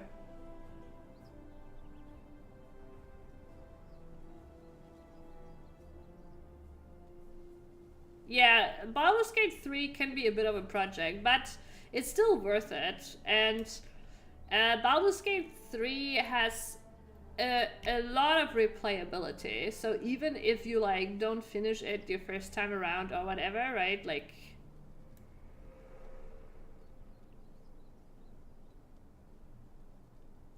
yeah, I mean, here's the thing, right? In theory, you can finish Baldur's Gate 3 as fast as Expedition 33, but you won't.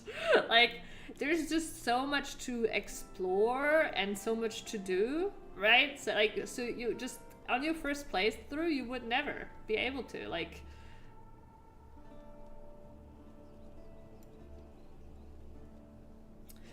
Yes, I know exactly which game you mean, Prince. Wait, it's called... I'm blinking out of the name. I just recently talked about it. It's something with P. Like, it starts with the P. Yeah, if you're like exploring a lot, you'll spend a lot of time in Baldur's Gate in this, but it's fine. I wouldn't be worried about that, Dr. Mo, because it's not like when you play like an online game and you like, you know, you can play it at your own pace, and you can also like for me too, I started it, then I made a new character, right? Like you will just naturally, it has a lot of replayability. I didn't finish, like I finished it on my, I don't know how many characters did I have at that point, 5? But yeah.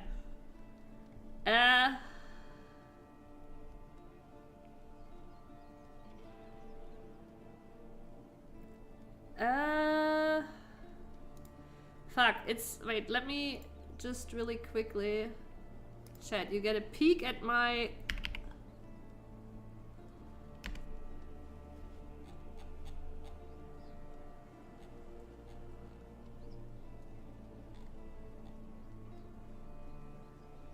It's something with P, I'm pretty sure.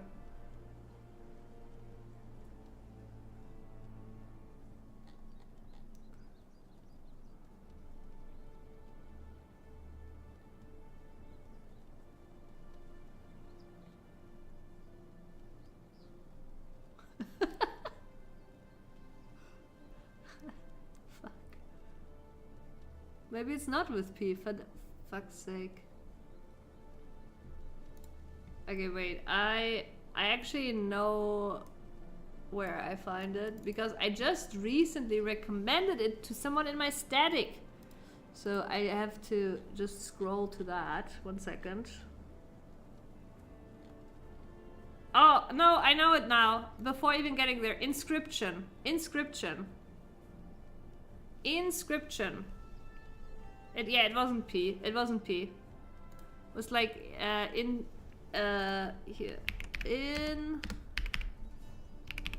Inscription. That is the game.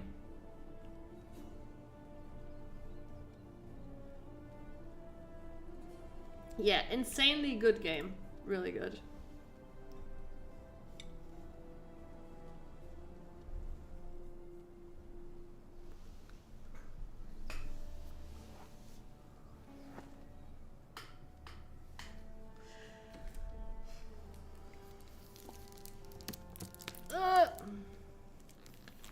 Yeah, I actually still haven't played through Elden Ring, Chad. But I've seen so much of it, like I feel like I have played it.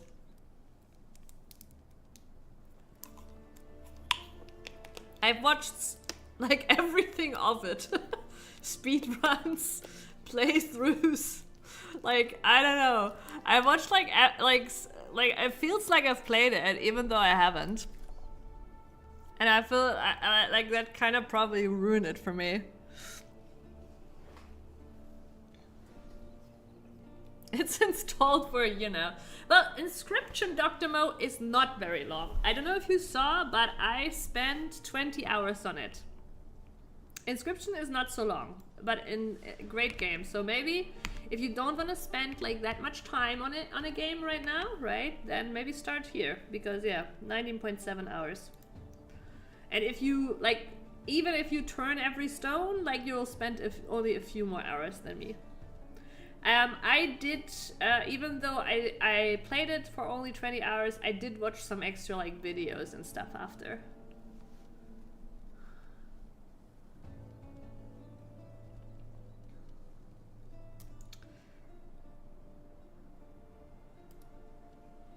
Here's the thing, Sleepy, right? Like,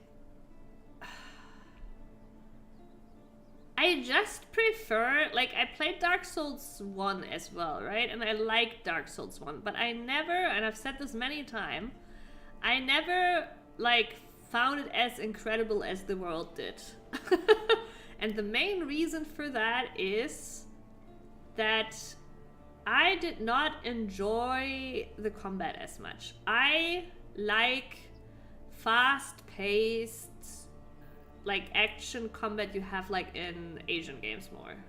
Like for me, it's a good example like comparing it to Ys, right? Like I actually think Ys 8 was near perfect to what I really enjoy.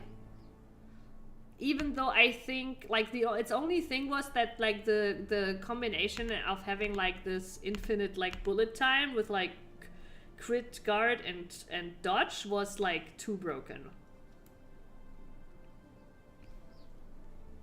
Yeah, I don't know. Okay, so when I say fast-paced, I don't mean that Elden Ring or Dark Souls is necessarily slow, right? Like, not at all. It's more like the combat overall is like more methodical. You have like what is it called? Your stamina. You have stamina, right? And it's not like this. I know it's not as fluid for me. It's not spammy, yeah. And I can fully understand how overcoming the bosses is really fun and rewarding because I enjoy that a lot. Like that's what why I enjoyed playing like Ys, right? On nightmare difficulty, because it gave me exactly that. But it's like, yeah, it's like, I know that if I play Elden Ring, overcoming the bosses will still give me a degree of satisfaction. But at the same time, I know also that I won't enjoy the combat as much. Maybe saying I know is a bit strong, but I have a strong suspicion that I won't like the combat as much.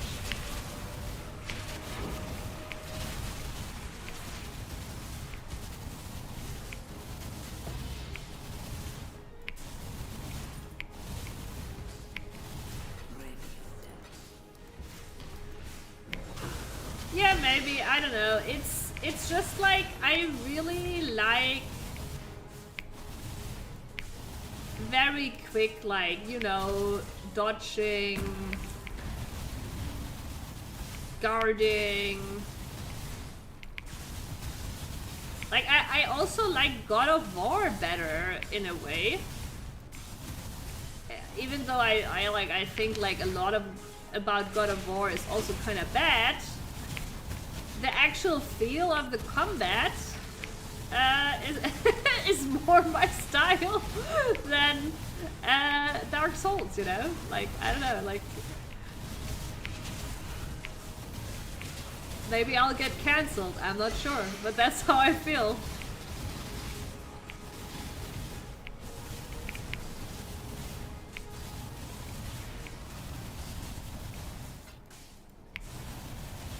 Oh, that could actually be good, friends.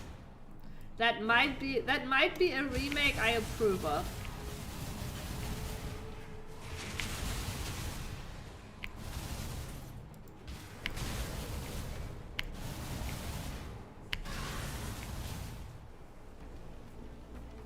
I'm like so slow brain right now, it's incredible. But yeah, God of War remake would definitely be cool. I barely remember. I don't even actually think I played the first one ever. I know I played the second one, but I don't remember if I played it fully. I was pretty young at the time too. I obviously played the third, but yeah. I do know I played the second one, but I don't actually remember that much of like the contents at all. I do remember some of the combat. I really liked the combat.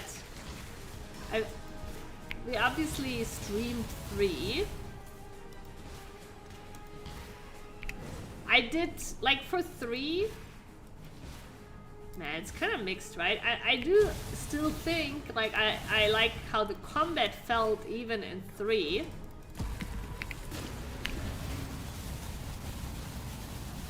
But I did have my issues with 3 as well. But yeah, remake could be really good. Dead of Warrior.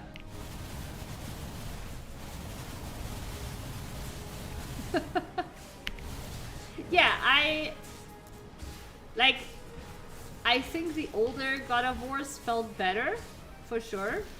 And also, not just did they feel better, I think the story was cooler too. But let's be real, when I played God of War 2, I was pretty young, so maybe, you know, maybe I was just easy to impress, I'm not sure. And I don't actually remember too much of it either. So, you know, but like, it felt better, but that's why I was like, okay, God of War 3. Do I think God of War 3 felt better as Dark Souls as well? But I do think so, yes. I enjoyed the feel of God of War 3 more than Dark Souls as well. It just has a better fluidity to it. I don't know.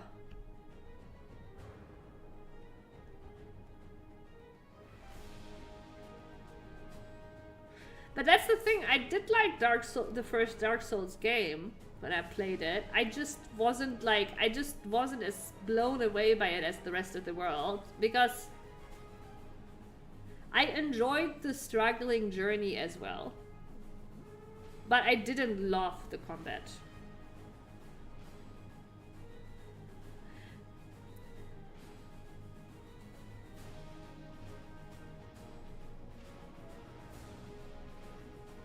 No, I agree, Sleepy. Watching Elden Ring, I knew if I had played it without watching people, I would have really loved it. Because I think the world looks beautiful, the exploration is great, but all that is spoiled now for me. So that's why I don't really feel a big interest in playing it anymore.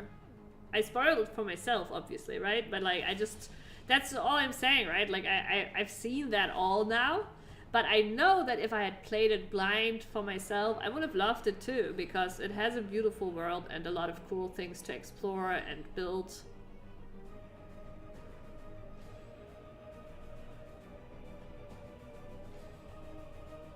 I mean, I do know of the collection of powers and the caves and everything. I have watched like people's runs.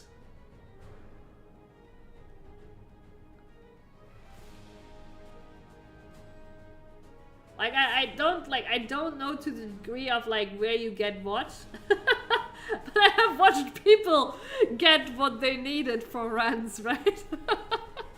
Yeah, I know, like, I know, like, that's just how I feel about it. And I'm not saying like, oh, I would not like the game or anything, right? Like, but like, obviously it becomes like something that's not very high on my priority list anyways. am where I must be. You are not. Yeah, I do get that, but I've also watched legit playthroughs early on. Oh my god, I hate when that happens. Right? And yeah, I'm not saying I wouldn't like the game necessarily, I'm just saying it's like kind of like low on the list of like, you know.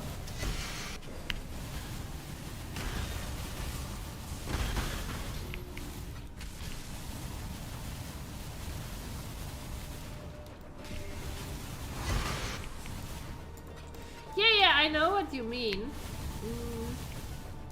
For sure. In fact, good open world is one of the main reasons I really love Xenoblade Chronicles. I really tried to like turn this somehow into I love PoE. But I decided to go for the honest option. No.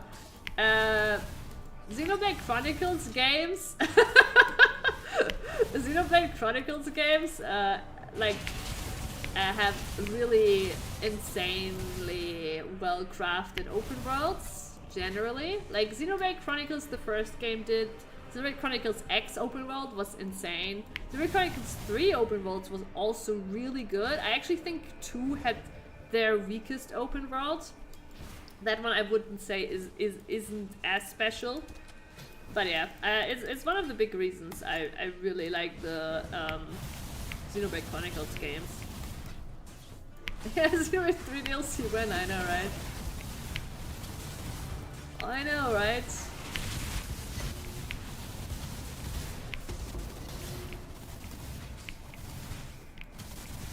I just realized I don't even know where my Switch is right now. It's not next to my computer. I'm like, hey, where the fuck is it even?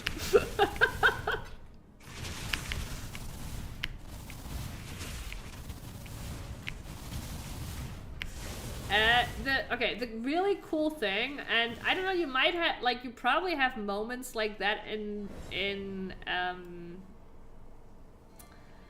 Elden Ring 2, though not to the same degree, because the regions in Elden Ring 3 are a bit more like cut off, right?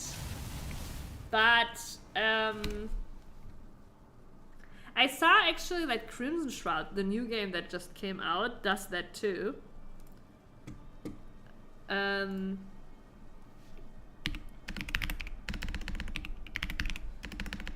So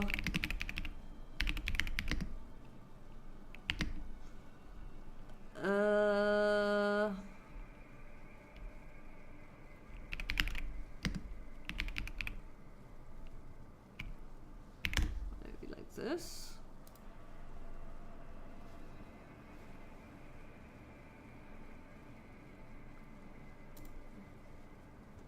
Is that a good example?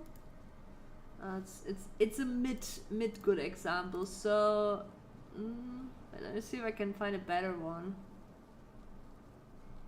Like there's some. So no, this is not a good example.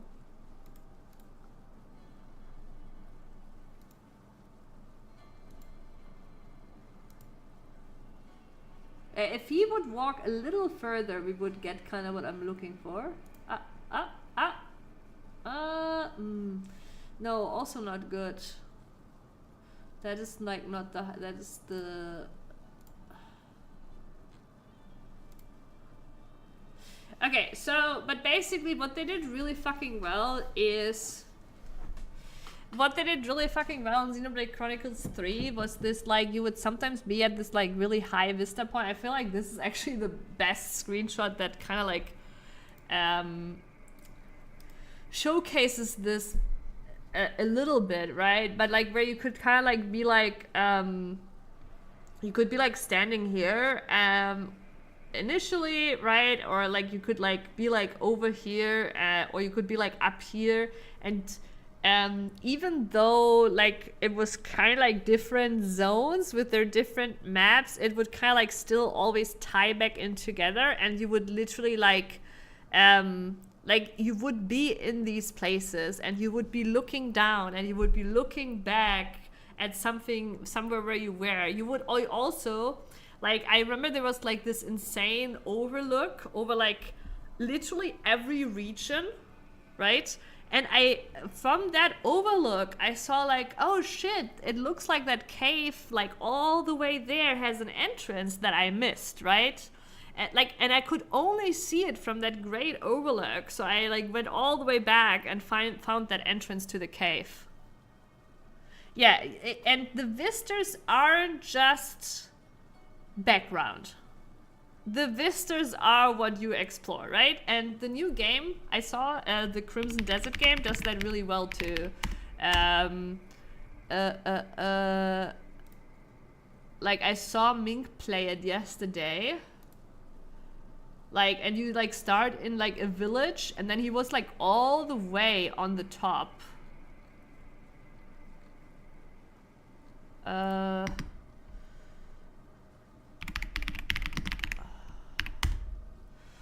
Maybe that's what I should have searched.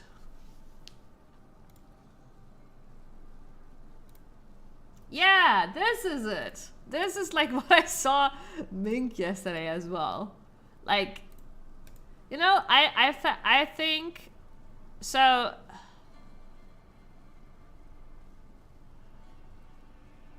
IGN scored this lower than Highguard and Concord? Oh my god, that is ridiculous. But yeah, so like this is like also like where like you see everything you see here is, and it's a single player game, is what you explore.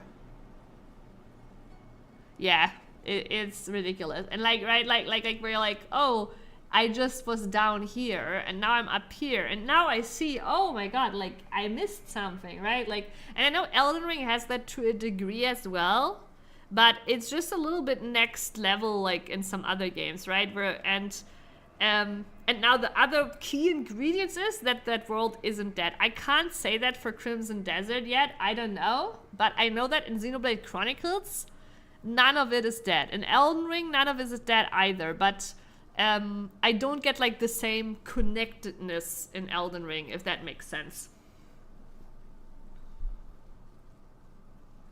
And no, I know, Sleepy. I know. Like, I don't think you know how much Elden Ring content I've watched.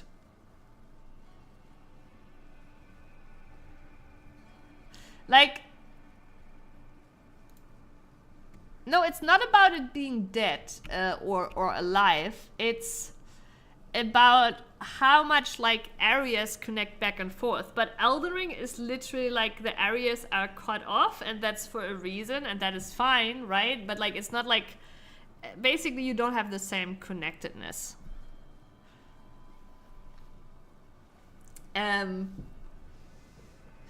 But yeah, Sleepy, I didn't, like, I'm so confused because I think even you sent me back then the bingo runs. Wasn't it you who sent me that? But yeah, I've been, like, I've watched a lot of bingo runs too, right? Like, and I get, oh, it wasn't you. Oh, okay, never mind then. But yeah, I've watched a lot of bingo runs. Oh, I think it was Apes actually.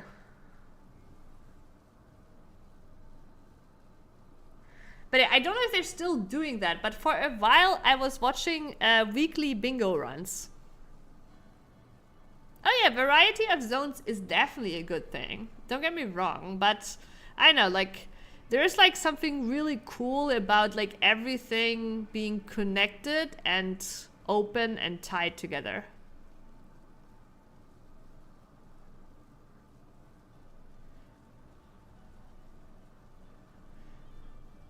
Yeah, I found it really fun to watch. I did watch that for a while. So I did see a lot of the game from that, because the bingo runs also forced them to do different things. But I will still not deny that they're obviously going about it in a very efficient way.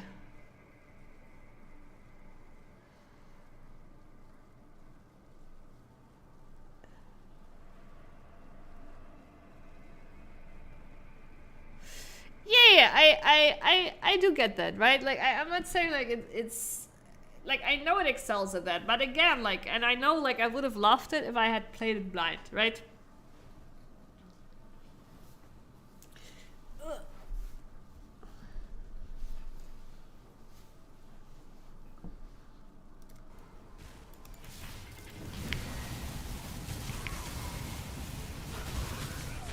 I also, like, when it came out, Ming played it obviously immediately, and I also watched him play, right? So it's like...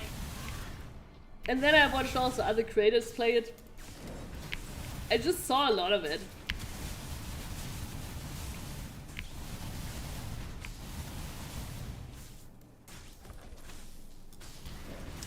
Do you mean like the, with the beautiful, like, stars, purple, blue...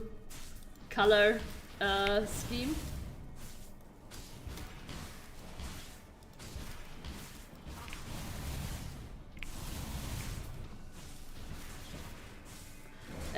Actually, like FF10 Titus, Yuna, Forest, Kiss vibes. But there's nothing here left.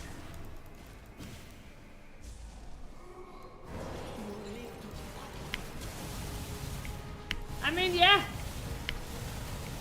But it is fine, like, you know, like, I know it's a good game. Like, that's the thing. I'm not arguing with you guys to tell you that it's, like, not a good game. It's a good game. I'm just not gonna play it.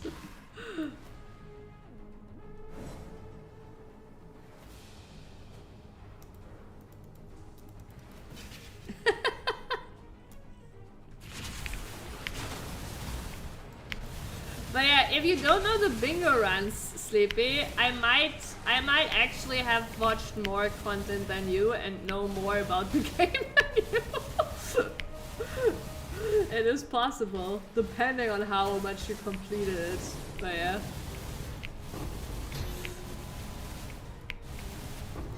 No, honestly, it has been a while, so I don't load like names and stuff anymore. Oh, you've seen one, okay.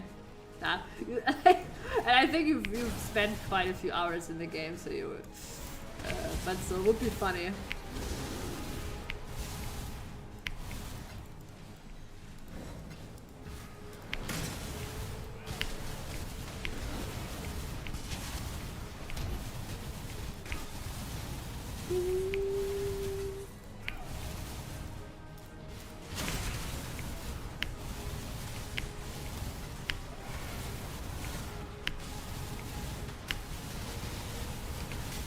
Very deep into lore content, really.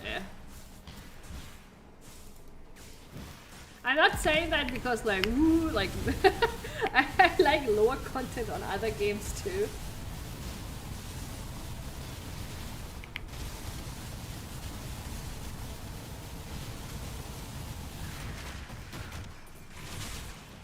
I just like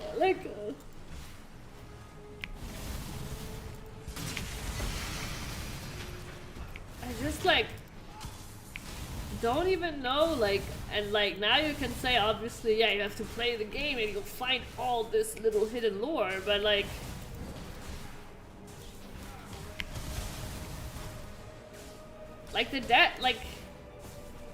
I wonder, like, sometimes with these kind of things, like, okay, is it now like people over interpreting things where like artists just like, you know, created some beautiful world and some secrets and things to left for interpretation, you know what I mean?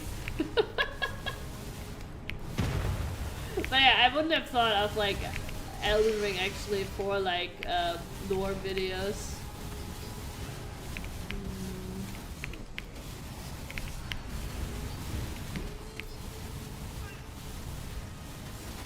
Guy. Oh my god.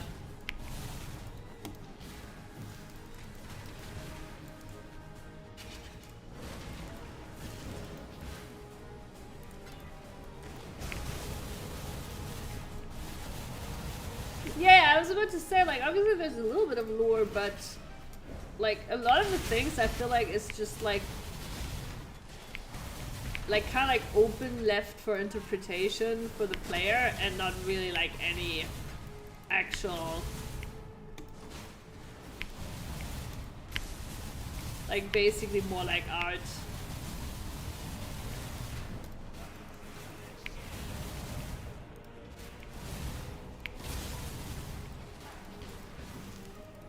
Yeah, I do get what you're saying. It's really cool, like when they have like these little connected bits that you only like see when you actually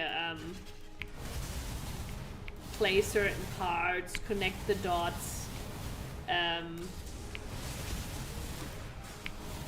whether you know or not is not even like important for you to like play through the games.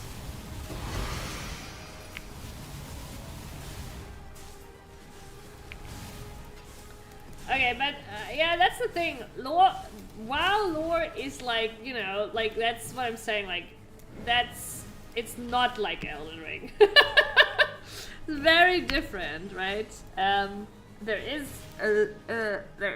a lot of world WoW lore, and there's also a lot of lore in the game, but it's not like I mean, there is things left open for interpretation, don't get me wrong, but a lot of it is actually like told lore throughout like DLC, quests, stuff like that, right? And you have a lot of WoW lore videos, either just to like catch you up on lore, or also to go into like you know, lore that is only visible through side quests. And of course that exists in Elden Ring too, but there's a lot more stuff in Elden Ring that I would say is more like an open-ended, left for interpretation. But maybe I'm wrong.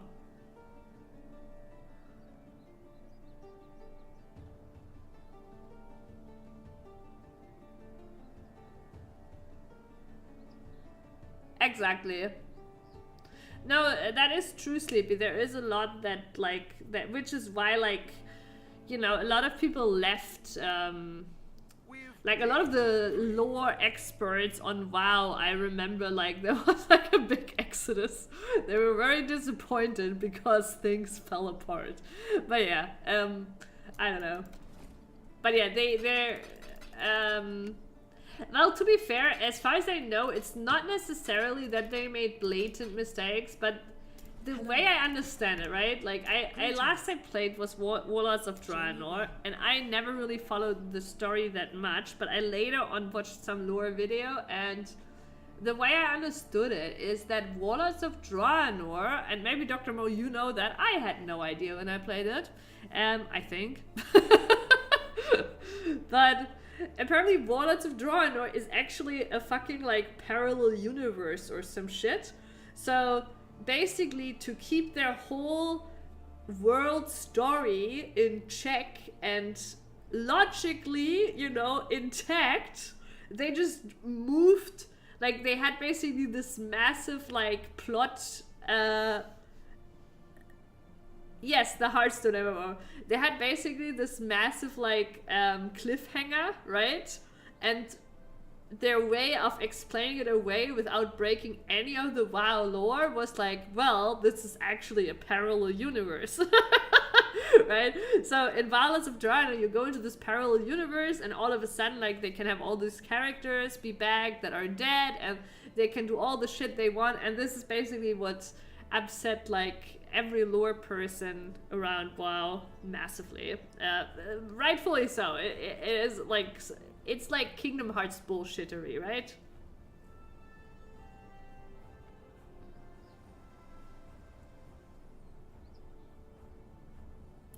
Like, anyone who's played the games a lot know that things can be very easy if you want, but for random players who just wanna rush and mash, it's gonna be one of those games where everything feels unfair. Oh yeah, true, Prince, for sure. Yeah, like, that's the thing, right? Like,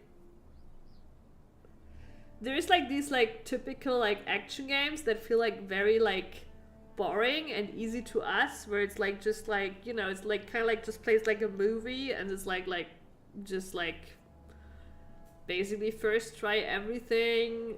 Story might be okay, right? Looks probably pretty nice. Finished in 10 hours. I know, the casual wet dream of an action game. And for us it's like the most boring shit. But yeah, that, I don't know, like, but yeah, it is people, there's people that like that, because I think it's like, for them it's more like, it's like watching a movie, right? Like, they don't wanna actually like learn to play a game. They just want something mildly more interactive than a movie.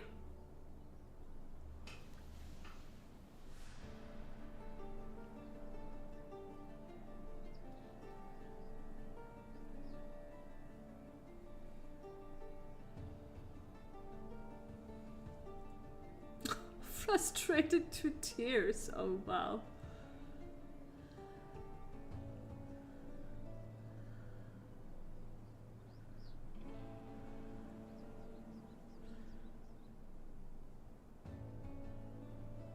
Yeah, that is true, Dr. Mo. Yeah, that is a big reason why Demon's Souls wasn't very popular, right? And to be honest, I did not love that partially in Dark Souls either. When like, I felt like some of the normal combat was like too punishing. I didn't like, there were moments where I didn't like that either, because I do also, like, at the end of the day, I do like learning a boss fight and doing a boss fight, right? Like, I do not like failing to like a normal skeleton dude and then having to climb the whole fucking tower again, right? Like, or even worse, like, it's not even like a monster I failed to, but it's just like a haha gotcha moment, right? That you just like will always die to once because you don't know it's coming up.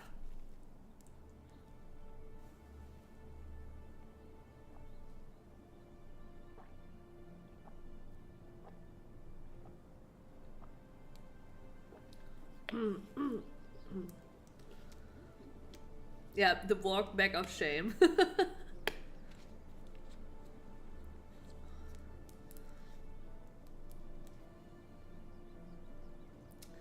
I mean, Prince, like, I'm like the worst shooter player, really. Like,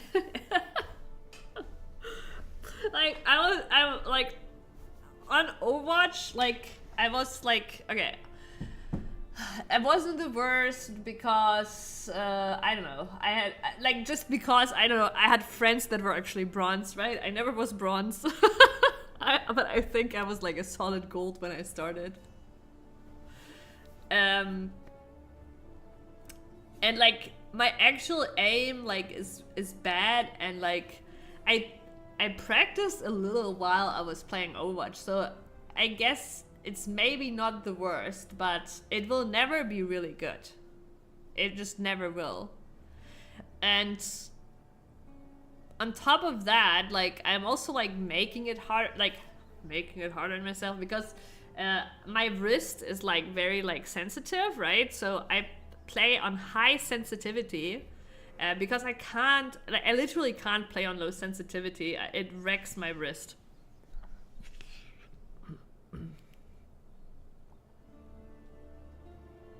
I mean, yeah, if I play something, then I obviously practice. But that's the thing. I had never practiced aim until Overwatch. So, and I played Overwatch when it came out. What was that, 2016? Was that actually 10 years ago? It was actually fucking 10 years ago. So 25 years of age. I had never before practiced aiming. I had played some shooters, but never actually like multiplayer online competitive much. Okay, with friends, some Counter-Strike very long ago.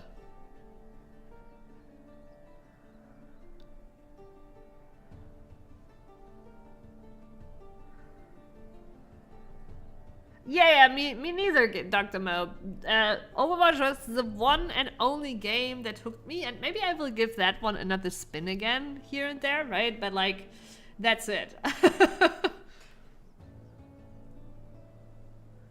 Had to try real hard to find a wrist mouse pad that wasn't titties. It doesn't fix it for me, Sleepy. I need high sensitivity. But you also might have like, but for me, right, it's like this here, right? This upper, like this here. And I've had it already a long time ago when I played badminton, from like this movement and playing badminton, right? Which is very, very common. Nanash.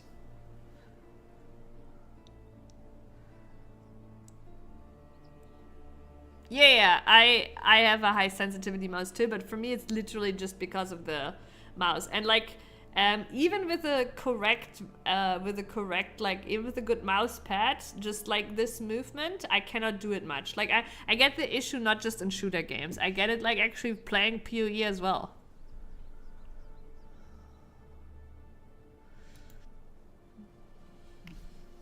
But yeah, Nash, hello. How are you? How is Hearthstone treating you? Also good to see you're still playing Druid Treants. Makes me feel safe. Oh yeah, it does have some upsides. And in fact, like I was playing mainly my camera just hi. 1 second. There we go. But yeah,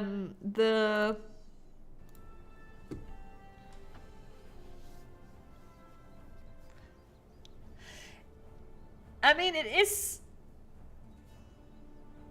I mean, yeah, low sensitivity is easier, but it requires a lot more arm movement, right?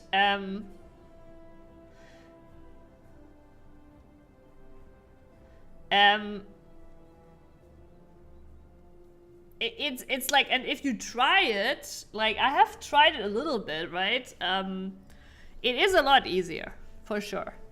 It's just like, it makes sense, right? It's slower, like, yeah, you need to move your arm more, but since it's slower, it's so much easier to react and stop when you're like in the right position, right? And even when you're flicking, like, it's just like, yeah, like, trusty Dr. Mo, you will try it, and I think even without wrist issues, you'll be like, nah, fuck that, I don't want to move my arm that much. Because that's on top. You won't, like, at our age, you just don't want to move your arm that much anymore. Yeah.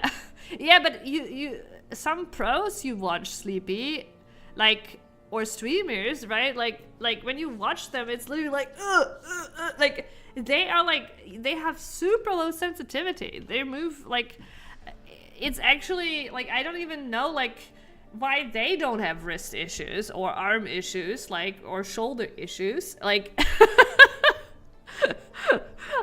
I don't know how their bodies are like okay with it.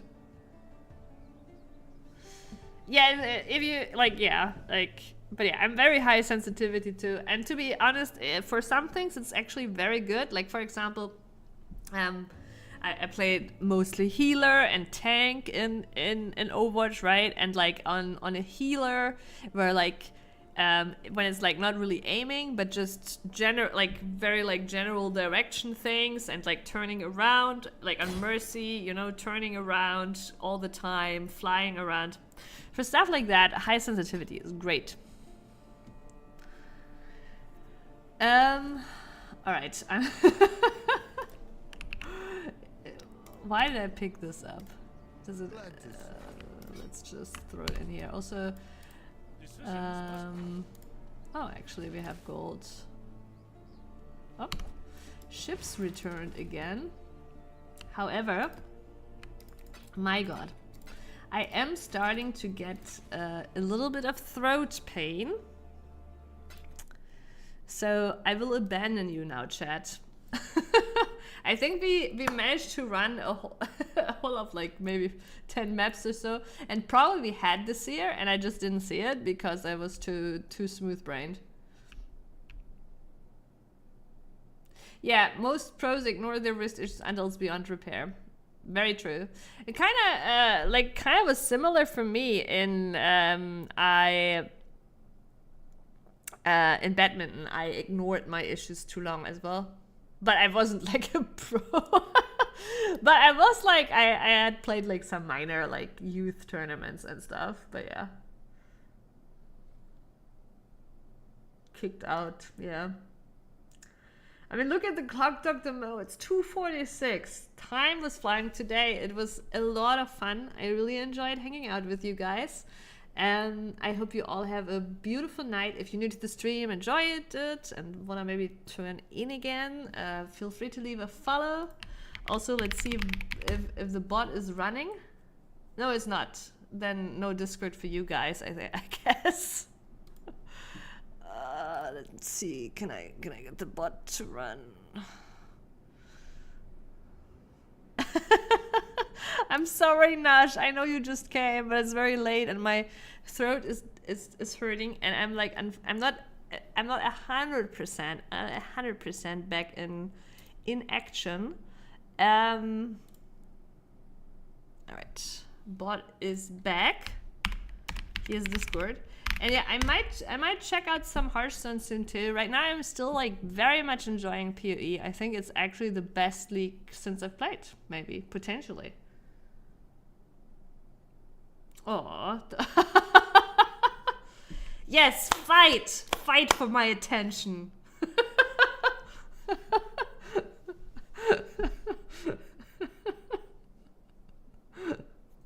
1v1.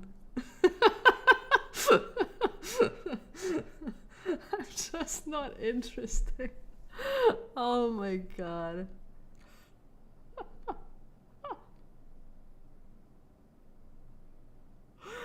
Oh my god, was only, but like that's the thing, right, Prince? Like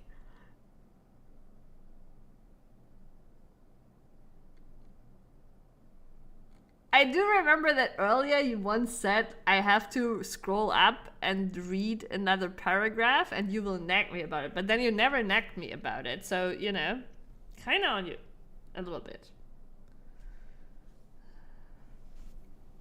But yeah, anyways, I will go now.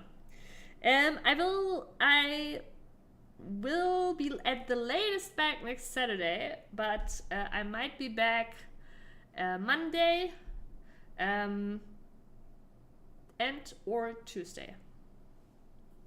I will see, like, technically I have time, but like I need to check a little bit, like, not to, like, you know, exhaust myself yet.